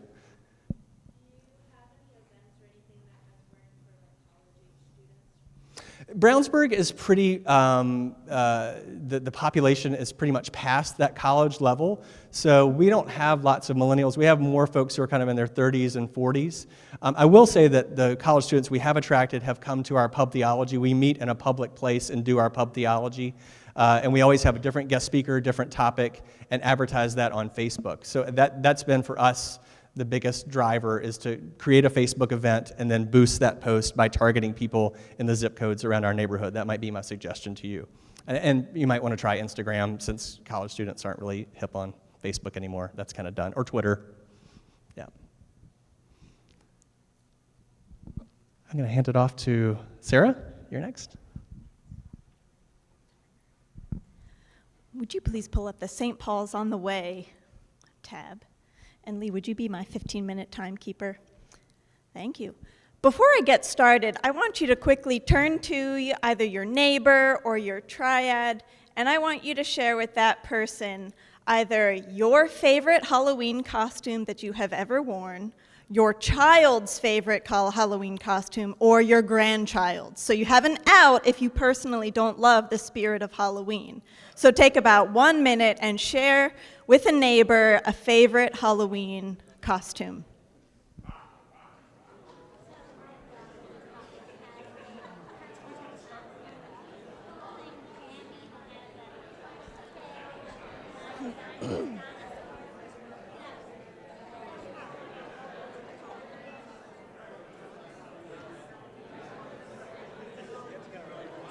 I saw.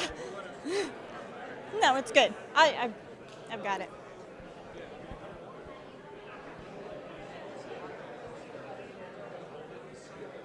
Huh? No, I'm good. All right, and if you make sure your friend has shared.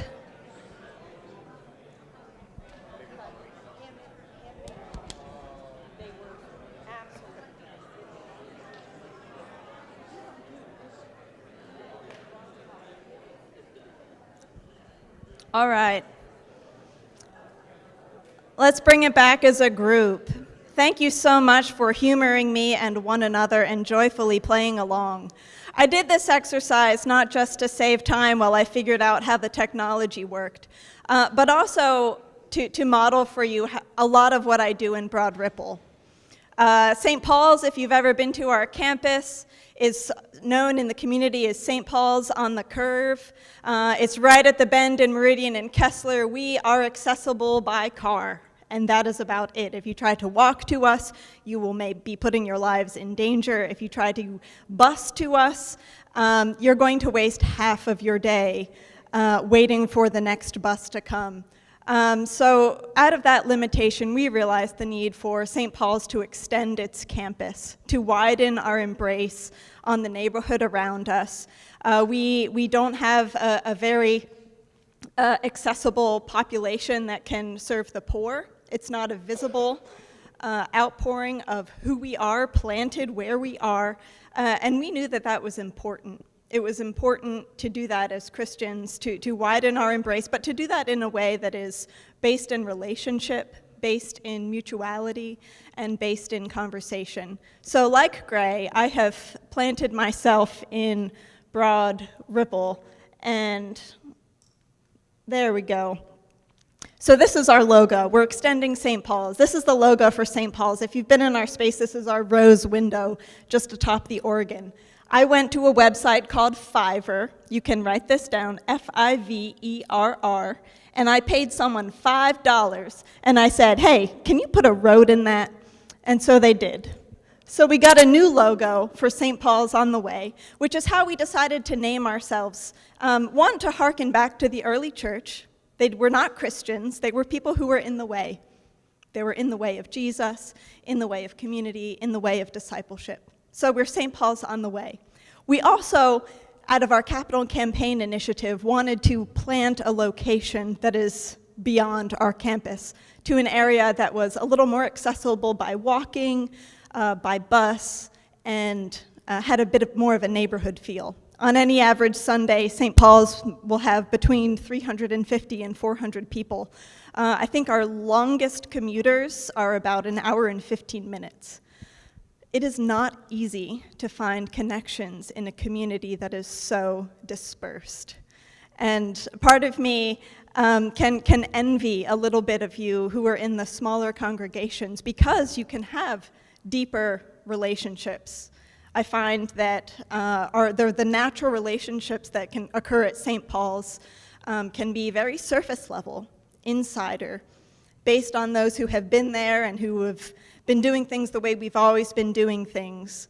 The way I describe those coming to the Episcopal Church, because we do have a very big door at St. Paul's of folks coming in, I describe it as a bit like the East Australian Current. For any of you those of you who've seen Finding Nemo, what happens when Marlin gets into that EAC for the first time? He's like, whoa!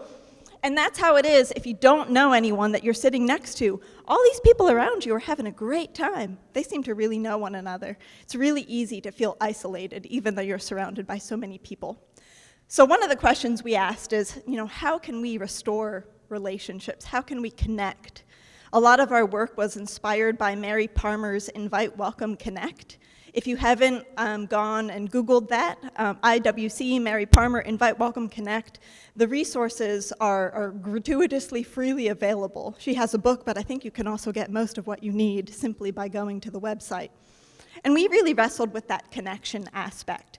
We were getting people in the door with lots of music, and we honestly, if you Google Episcopal Church in Indiana, we pay to come up first. I won't lie, that is one of our communication trades. So we come up, we get folks coming in, but then finding meaningful ways to connect is not easy. So a little bit of what we've been doing. So these are our core values at St. Paul's on the Way: to create sacred space and time to experience God's presence and love, build a committed Christian community, combat loneliness through worship and fellowship across generations, lead by generous participation in community events, transform the neighborhood and the world. And mostly where St. Paul's on the Way comes in, these are the core values of St. Paul's. We weren't reinventing the wheel. What we added was specifically this one in orange: to combat loneliness through worship and fellowship across generations. And we started gathering together for prayer. We had a Sunday evening service that we realized was no longer the most vibrant. And through discernment with those who were coming and those who were no longer there, we decided to close that service. We had about a 6-month fallow period where we just prayed, and we waited to hear God's voice and what we were doing. Then we started regrouping around spring of 2015 with twice-a-month prayer meetings. One resource that I used during this time that I really loved was Worshiping in All Seasons, Daily Worship for All Seasons. That's the book that came out. And we did those services. We met for Compline, and there was always some kind of fellowship, be it snacks, game nights. I invited people over to my house. I gave them a heads up that I had a cat, so bring your Benadryl. And we just got to know one another. And what I noticed was there was this really neat desire amongst mostly my millennials, so my college-age kids, as well as my empty nesters, and those who were adults without children. These are folks who can easily fall through the cracks at St. Paul's. We have such a strong family ministry, and those who don't feast on that family vibe can really feel lonely, even though there are so many people worshiping next to one another. And I started to lean on these people and make leaders out of this group of folks, inviting them to pray. I started these meetings when I was a deacon, so they were not Eucharistic gatherings.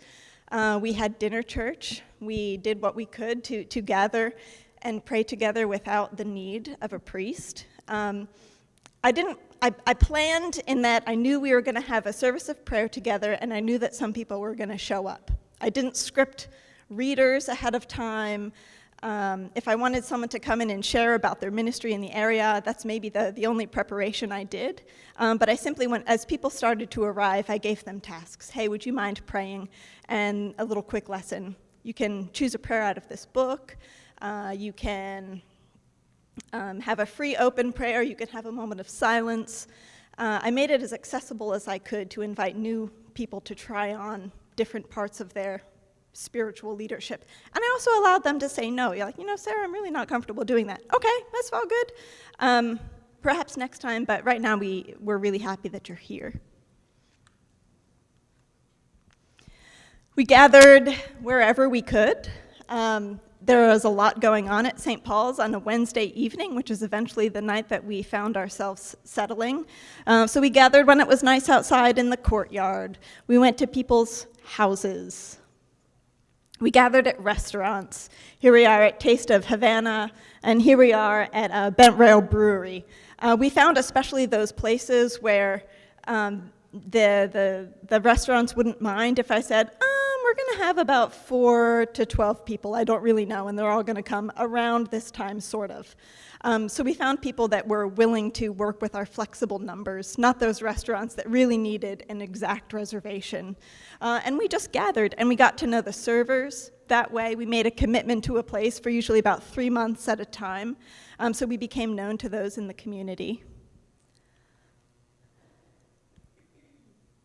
We gathered for communion once I was ordained as a priest.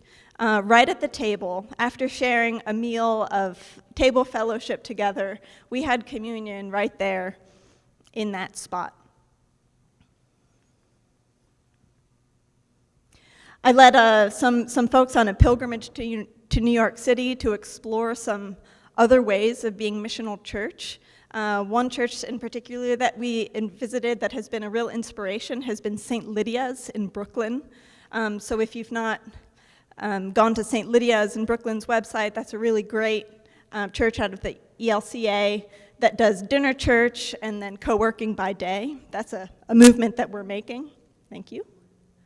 We hosted for St. Paul's a drive for a Dayspring food pantry out of giving thanks last Thanksgiving.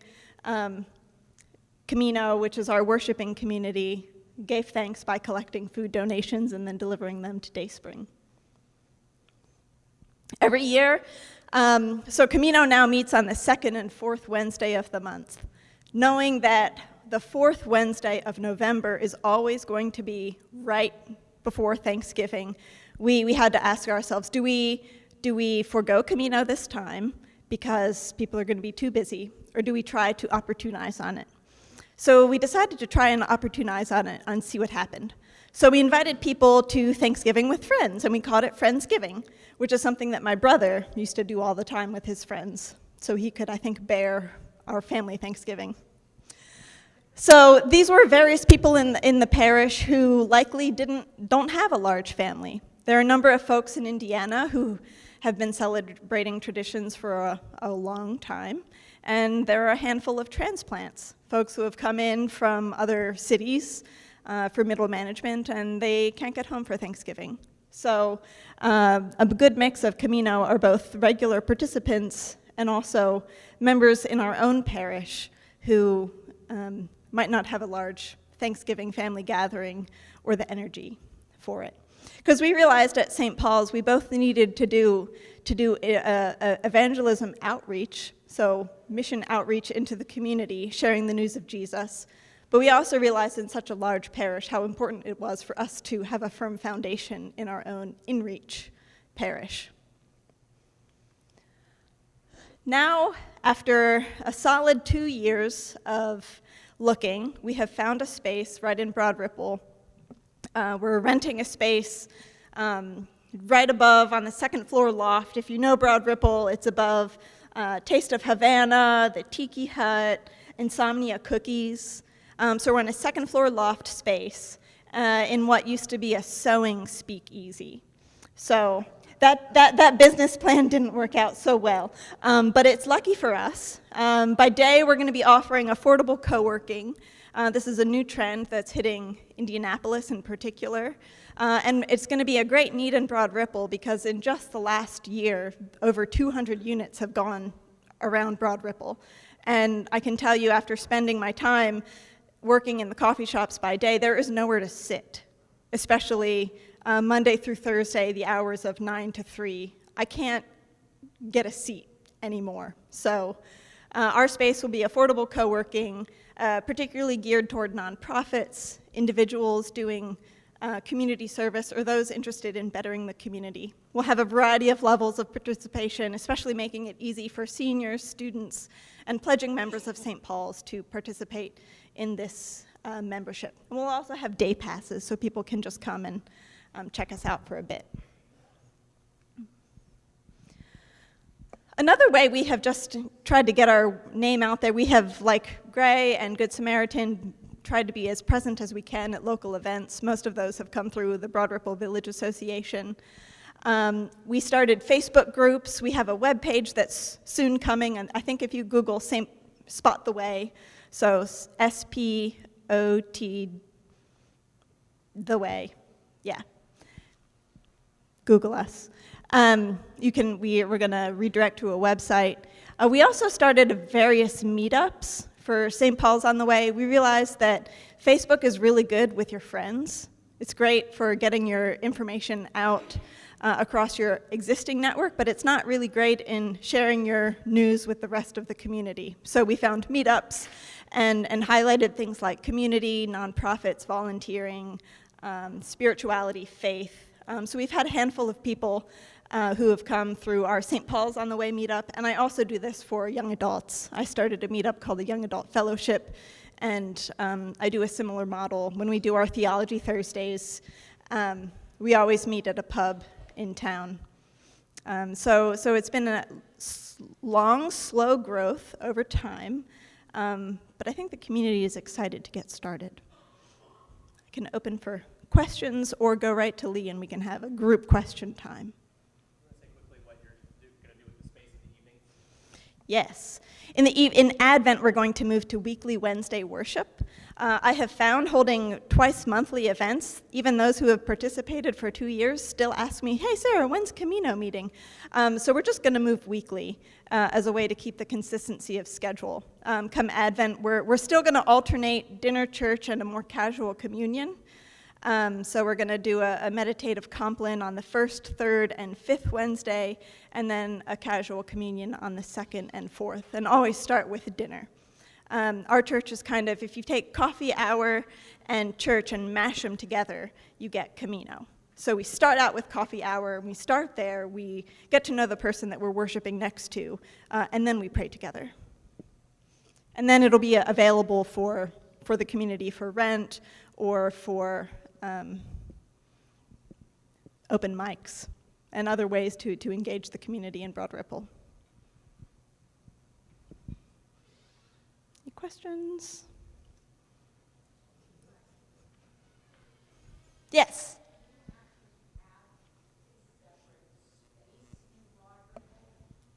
Yes. We are renting. For the first 2 years, we did not have a space.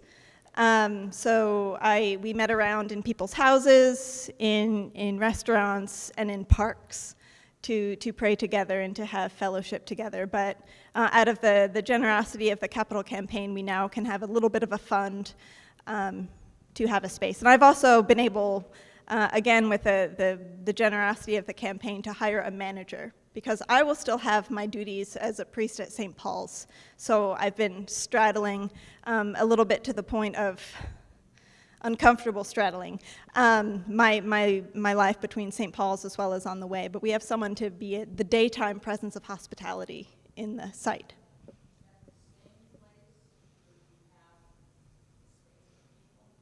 Yes, yes, and we were designing the space to flexibly flip. Yes, co-working by day, same space, turns over, all of our furniture is flexible and movable. Mm-hmm.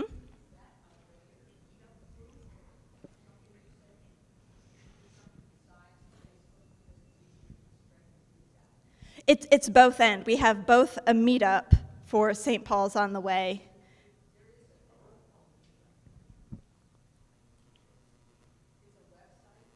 Yes, Meetup is a social networking website for finding people who are interested in the things that you are interested in. You could have a knitting meetup. I love cats meetup. There are lots of various go out to the movies meetup. So we started one for church.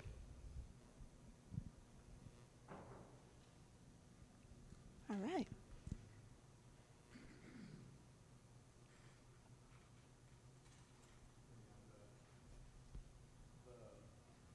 Presentation. Yep, thanks.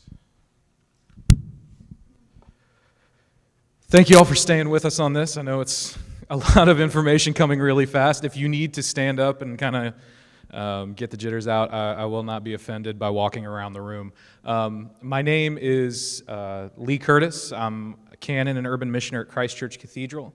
I started at the cathedral in August of 2015, shortly after Gray left.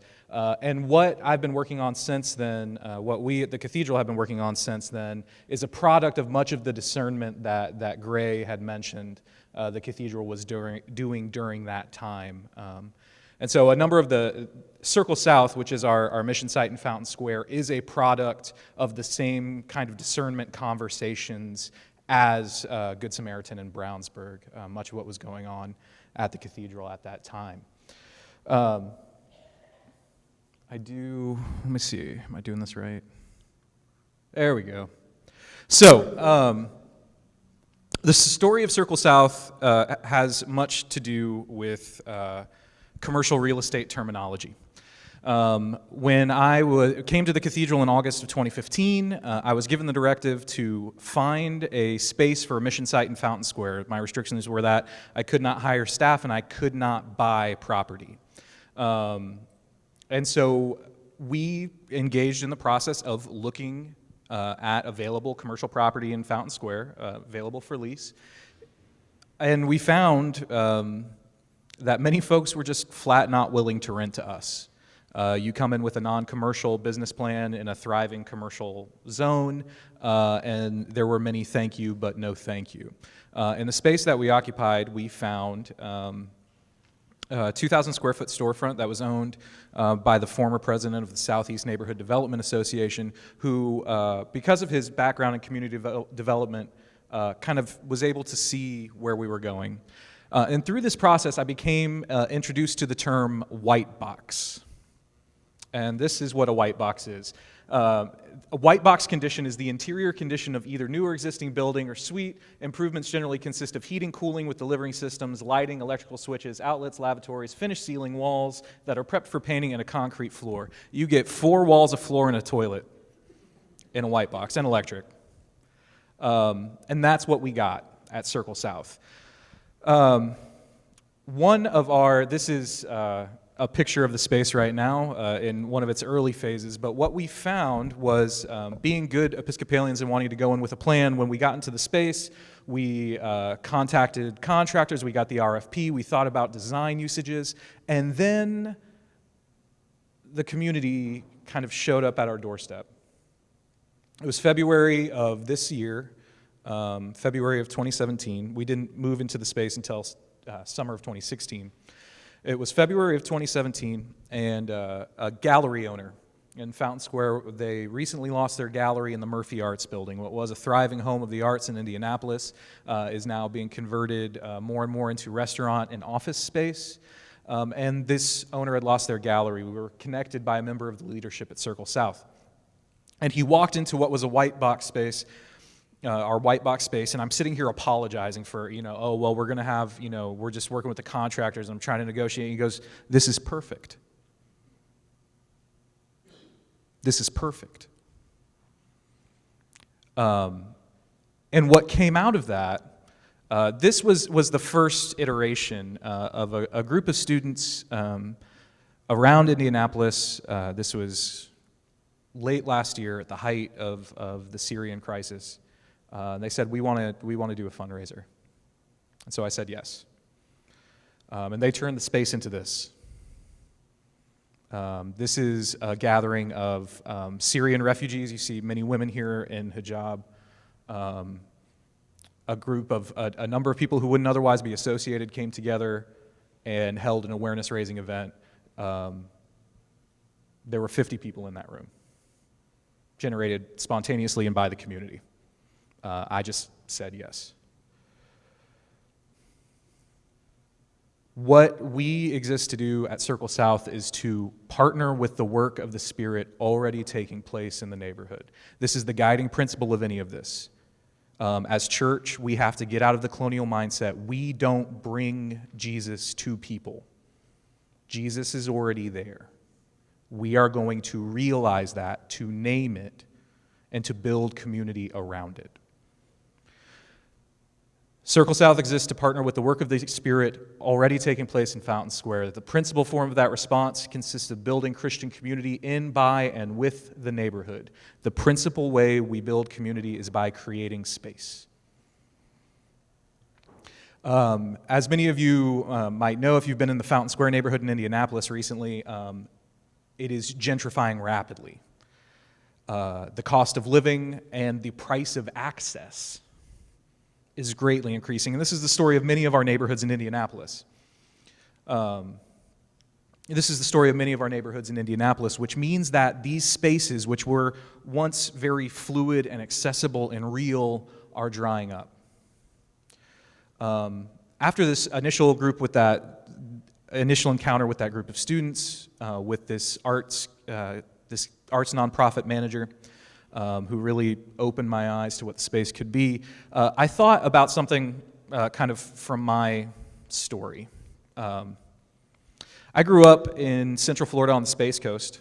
What you're looking at is a picture of the Melbourne JCs. It wasn't a white box at the time. It had been kind of stained over by years of use, but the Melbourne JCs gave a nonprofit I was associated with when I was a teenager. What we did was we ran drug and alcohol-free local rock shows. And the Melbourne JCs at that time gave us free reign.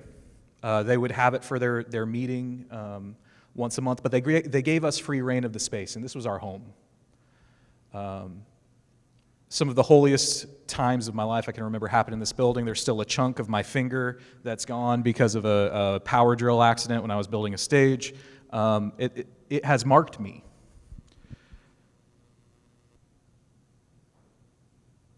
There were 5 of us who organized shows for this nonprofit. 3 of us are now clergy. Myself and one other are an Episcopalian. He's rector of Church of the Good Shepherd in Orlando, Florida. And I don't think that was by accident. These communities become formational. They absolutely do become formational. There's a historical piece to this too. This is a picture by Giovanni Panini, a painting by Giovanni Panini. It's hanging in the National Gallery. This is St. Peter's Basilica, the church of churches. And this is painted in the 1700s. And you'll notice along the bottom, if you can look at a closer screen, you'll notice along the bottom the sheer amount of activity that's going on. And tell me what you do not see. Pews. You do not see pews. There are 4 or 5 different masses going on. There are conversations. There's transactions. There's counseling. There's people just taking in the magnitude of the space. What's the one thing you don't see? Pews. What we're doing at Circle South in opening up space is nothing new. We have a running joke at the cathedral that they put altar rails there to keep the animals away from the altar. Incense was there to cover up the smell of life and to give glory to God and scriptural metaphor and all that, but people didn't bathe very much. And it has practical purpose. What we had been doing on the circle, this was a vigil, a pop-up vigil. I received a Facebook message from two young women of color who said, we want to hold a vigil. This was after, as sad as it is to say, it was after, an unarmed black man was shot by police, and I honestly can't remember which one. But I received a Facebook message, we want to hold a vigil, we don't know what to do, can you help us? And so with a little bit of prompting, hey, did you think of this? Have you thought of that? You could do this. Is this where you want to go? This vigil of what stretched out to be about 125 people was put on by two young women of color who had never organized anything like this in their life. We said yes, we partnered, and this moment became a reality. And that is kind of the underlying ethos of Circle South. Our life together is grounded by a group of people that meets now weekly and worships. We were doing the bi-weekly Wednesday worship, like Sarah said, but we found the same problems. Folks just don't know what the second and fourth Wednesdays are. So we meet weekly on Wednesdays. And that forms the backbone of how we stake our claim as Christian community, but the rest of our life together is made by people in the community. This is a picture of that Syria vigil I was mentioning earlier. This was the blank gallery, that was the February gallery that we hosted with Primary Colors. We went on to partner with them to host 2 gallery openings for Heron Morton seniors. Their senior thesis exhibitions. Both of those shows saw more than 200 people come through our space on a first Friday. We're there with the mailing lists. We're there with our business cards, and I am constantly there working the room. Our point of encounter has become the free giving of this space, offering it up to those who would not otherwise have access, who would not be able to, play a show at the Hi-Fi or hang a gallery at a Mocha, but are wanting to put in the work to build a scene in Indy. This was one of our more recent shows, which named another aspect for us. One of the things I've noticed about the Fountain Square neighborhood and the time that I spend out in it, as well as the work that we do at the cathedral, even in the Fountain Square neighborhood, about half of my conversations are in Spanish. And we've begun to partner with explicitly Latino organizations in the city, Latino arts organizations, who put on our September show, which was themed around Hispanic Heritage Month. This arts nonprofit formed a partnership with the Mexican consulate that generated a number of very intense, very personal, very pastoral conversations. All of this has come around, again, by having those spaces of encounter. 2 of the most important things you will ever hear if you're trying to pilot ministry are, I know somebody you should talk to, and hey, I have an idea. I have learned to take those phrases deathly seriously because all of these spaces, all of these encounters, all of these relationships started with, hey, I have somebody you should talk to, or hey, I have an idea. This space opened up, we ran for the whole month, had a really intense September, but that was met by moments of really genuine encounter. And we have had some of these people, some of the folks who have encountered us through Circle South, who do end up at the cathedral. We have folks who start off their kind of worshiping life with us on Wednesday nights who eventually decide, yeah, it's time for me to go sit in a pew. One of the other really important learnings that I've had about Fountain Square, part of it's the particularity of the neighborhood. But this does me, my collar, my status as clergy does me no favors when trying to go out and build relationship. Because I feel like it's important to name the church historically, for communities like this, for communities like the one we're engaging with at Circle South, the church has not been a trustworthy partner. Let me say that again. For communities like the one we engage with at Circle South, the church has not been a trustworthy partner. And so when I go out and say, hey, we're building the space, we want you here, the immediate response is, we don't believe you. And so in many cases, when we go out into these areas of unchurched, we have to do the work of building credibility. Part of that is when someone says they want to host a hip-hop show, you agree to host their hip-hop show. This is 100 diverse youth at an Episcopal church who will have memories and have made connections and have continued to ask me to maintain a relationship with an Episcopal church. And then, again, I do want to emphasize, though, the numbers at Circle South, our event numbers, do well. But this community that holds it down, the community of my leadership, that group of 8 people on a Wednesday night, are continuing to form themselves in the ethos of what it means to build a space like this, what it means to call community together, what it means to be an outpost in Fountain Square. I will openly admit we have no idea what we're doing. But what we're actively trying to do is figure out why we're doing it. So, I'll go ahead. Yeah, okay, cool.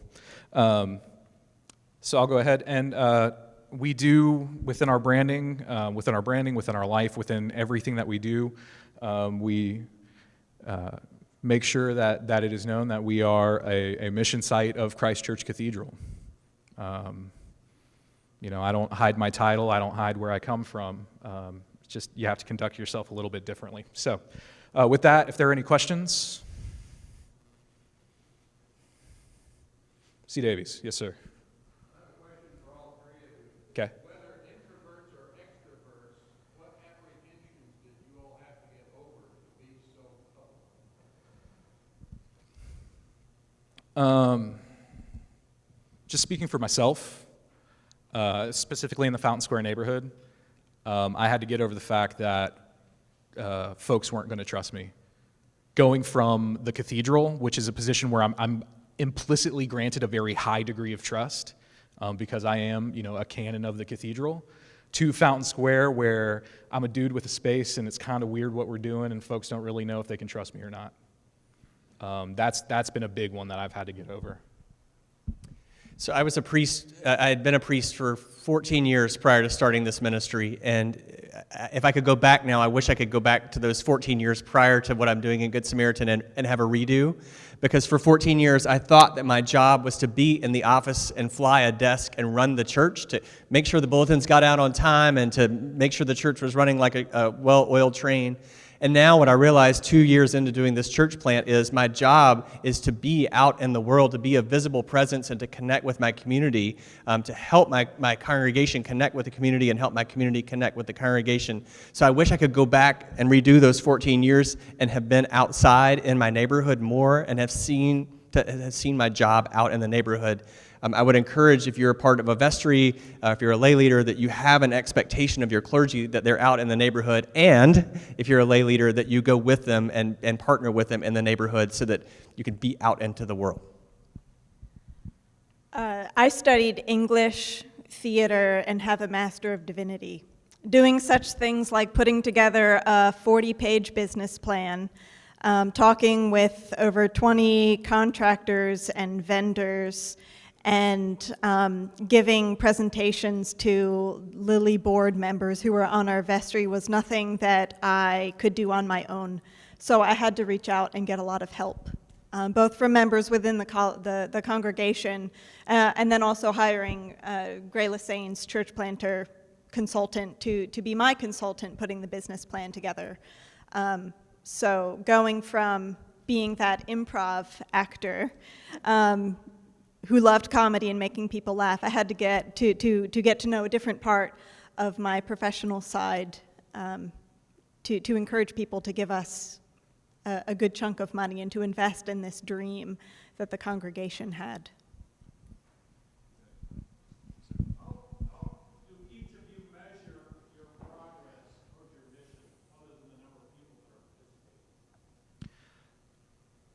If we walk down the line, So I think an important concept to introduce is the idea of ministry touches, points of contact or engagement. So in my reporting back to the vestry at the cathedral, I'll name attendance at our events, but I'll also name those moments where I, within reason and within the bounds of confidentiality. But if I had significant pastoral encounters on the street, or in the restaurants in the neighborhoods, I'll make sure that I'm reporting that and talking about that.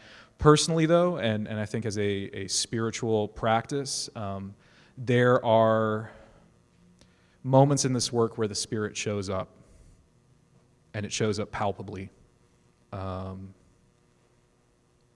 And naming those and being clear about the places where the Spirit is guiding the work is absolutely important, I think, to measuring the faithfulness of the project. Success is you've got to be clear about your metrics on the front end. You've got to be clear about goals. But measuring faithfulness and measuring success are two things to keep in play. So I'm meticulous about measuring our average Sunday attendance and the number of people in our base. That's just, I'm obsessed with numbers. I love spreadsheets.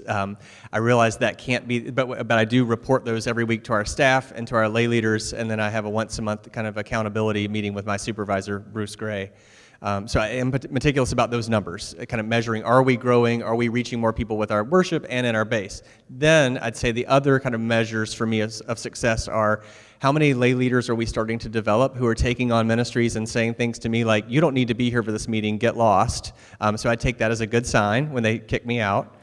And the work at the events and showing up publicly I'd say for the first 2 years, I was going to give you this caveat and forgot to give it. It will not instantaneously result in people flocking through your doors.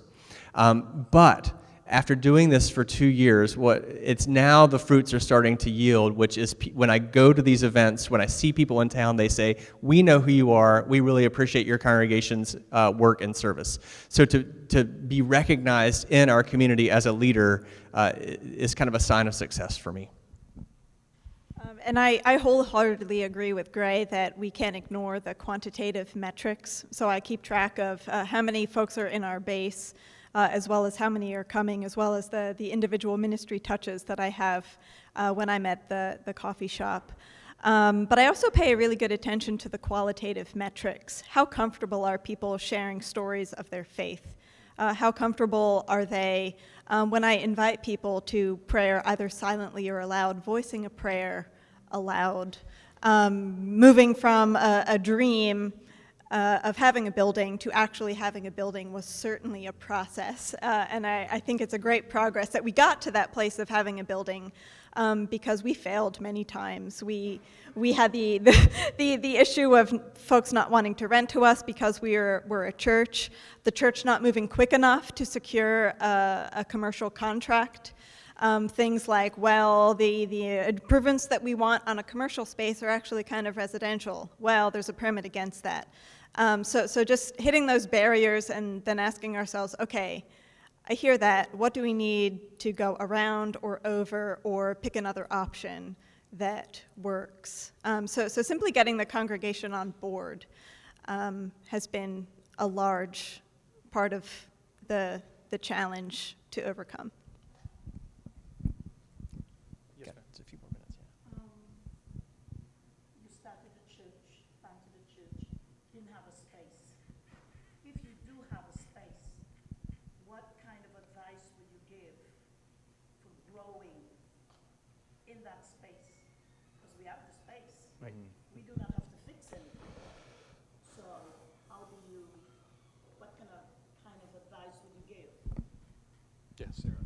I think one really great resource that the Episcopal Church has, if you go on Genesis This is the evangelism initiative in the Episcopal Church, and there is a lot of money out there. This is the hottest topic for the Episcopal Church in where you can find money. So communities are getting Genesis grants, and there you can find a lot of inspiration for both new church plants as well as churches that have been existing on how to extend the space that they already have.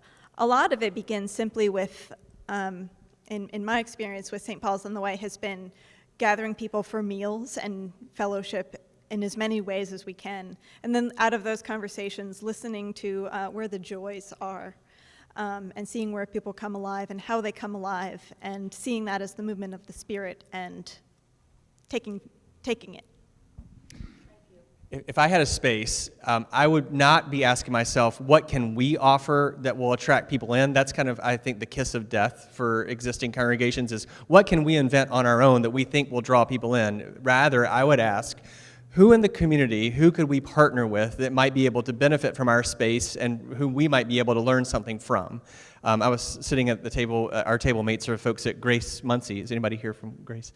They were talking about how they've partnered with a local organization that uses their upstairs. So they have constant activity in their parish hall all the time from a local organization. That gets you out of this mindset that we've got to own this ministry and run it, as opposed to finding an organization with whom you can partner and engaging in a symbiotic relationship. We meet in a school that happens to have a food pantry and a nursery for single moms. So we have this instant ministry venue to do service and interact with the community in a way that we could never manage on our own since we don't have a space. And to piggyback off what Grace said, but to get more explicit about it, I mean, space has been our entree at Circle South. And I guarantee that moment that I described in the presentation of the president of this arts nonprofit coming in and saying, this is perfect, that moment exists, that encounter exists somewhere in your community already. It's about finding that. And again, those phrases of, I know somebody you should talk to, and hey, I have an idea, those should be red flags because the Holy Spirit's trying to sell you something, right? The Holy Spirit might be trying to tell you to go and have an encounter with this nice person and then say no, but the Holy Spirit's trying to tell you something. I was having a conversation with another arts nonprofit manager in Indy that bowled me over like a ton of bricks. They're actively searching out church partnerships. And they're getting really frustrated with the churches in their neighborhood. And they said this to me: churches that are inactive during the week are actively contributing to urban blight.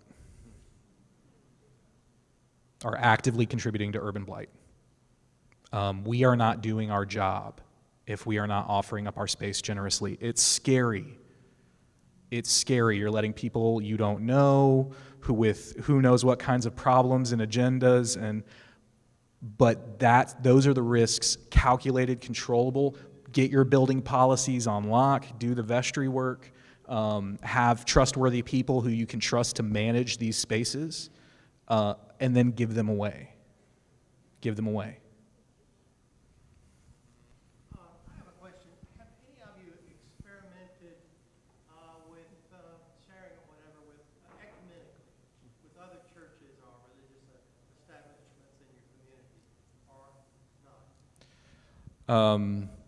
Well, we all are, the three of us are part of an ecumenical planners group, church planners group here in Indiana, and we share notes, and that group has been life-giving, I can say, for all three of us. I don't really have, great. So we, because we meet in a school, there was no way for us to meet on Good Friday because that was a school day and Maundy Thursday.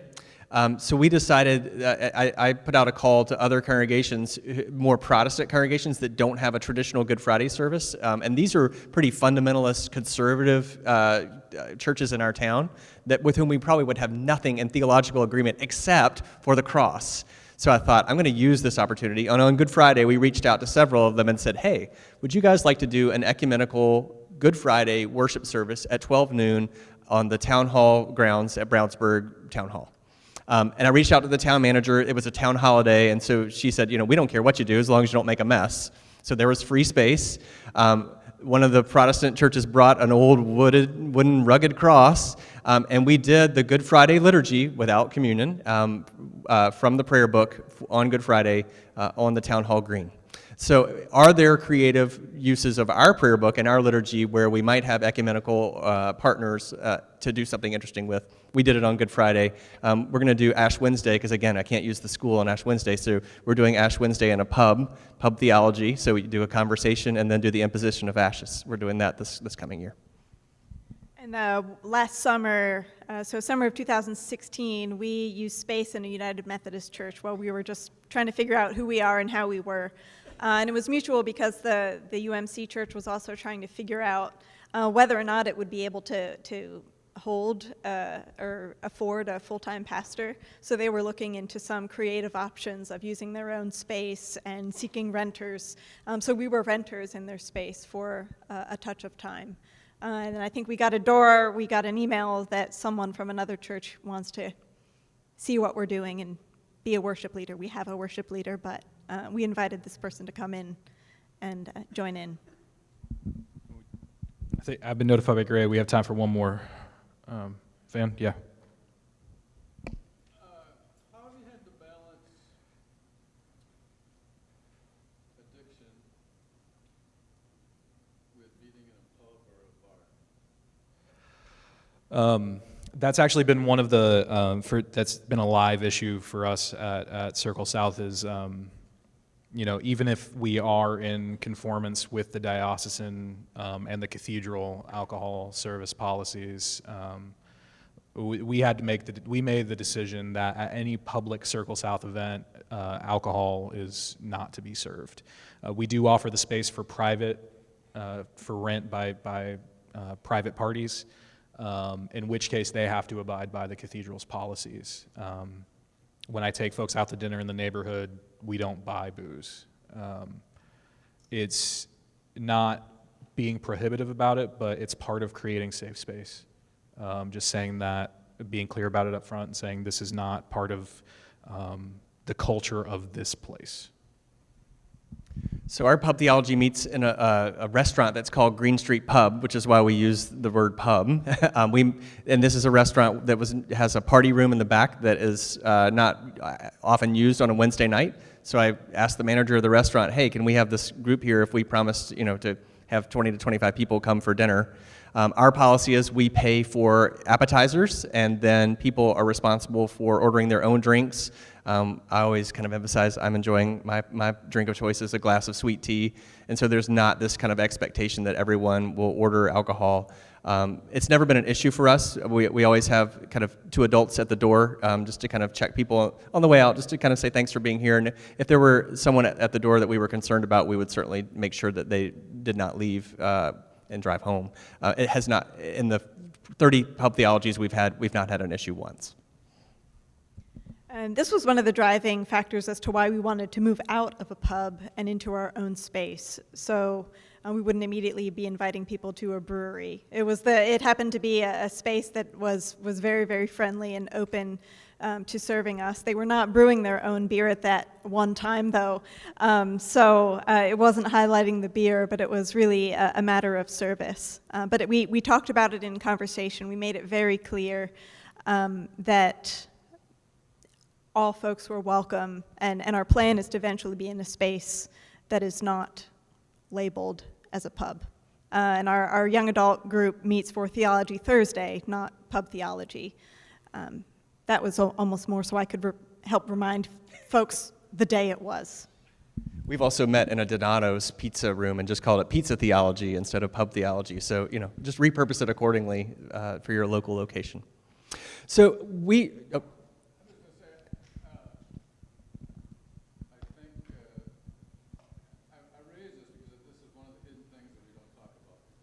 Sure. And I'm not worried about somebody driving home. I'm worried about someone not coming because they don't feel comfortable. Mm-hmm. So and that's not just your problem. That's all our problem. Sure. And I don't think we talk about that enough. That we lose people don't join us at times because of the way we use alcohol. We try to be intentional about meeting in different locations as well. So we often will meet in the community room at the library for evening prayer. So we try to vary our activities as well, so that if that were a barrier, there's alternatives for them as well. So. And I will just say, as an addendum, that is what we found, particularly when we're talking about gallery and events or concerts or whatever we're holding. Just kind of to stay on the right side of liability, if we're serving alcohol, we have to make it an 18 and up event, which increases our staffing needs exponentially. And part of it was just that practical decision of, well, here's a group of people that can't come to this event then, and we have to staff more. I mean, and within the missional kind of communities that I talked, this issue is very live and is being taken very seriously. So I thank you for asking it. It is very much on our minds. So in keeping with our bishop's admonition this morning that we have all the resources we need in the room, we are able to be at your disposal. We'll stay up here for a few minutes afterwards tonight, but if there's a way that we can be a resource to your congregations and brainstorm with you, I know I speak for all of us when I say we'd be glad to do that. We're in the Indy metro area, but there's creative ways of Zooming and Skyping, or we'll make the drive to Evansville if we need to. Because we want to help you brainstorm how you might be more present in your neighborhood and your community. So if we can be a resource, we'd be delighted. We've got business cards up here, and we'd be delighted to talk to you. Look forward to seeing you at the Eucharist, and thank you for spending your afternoon with us.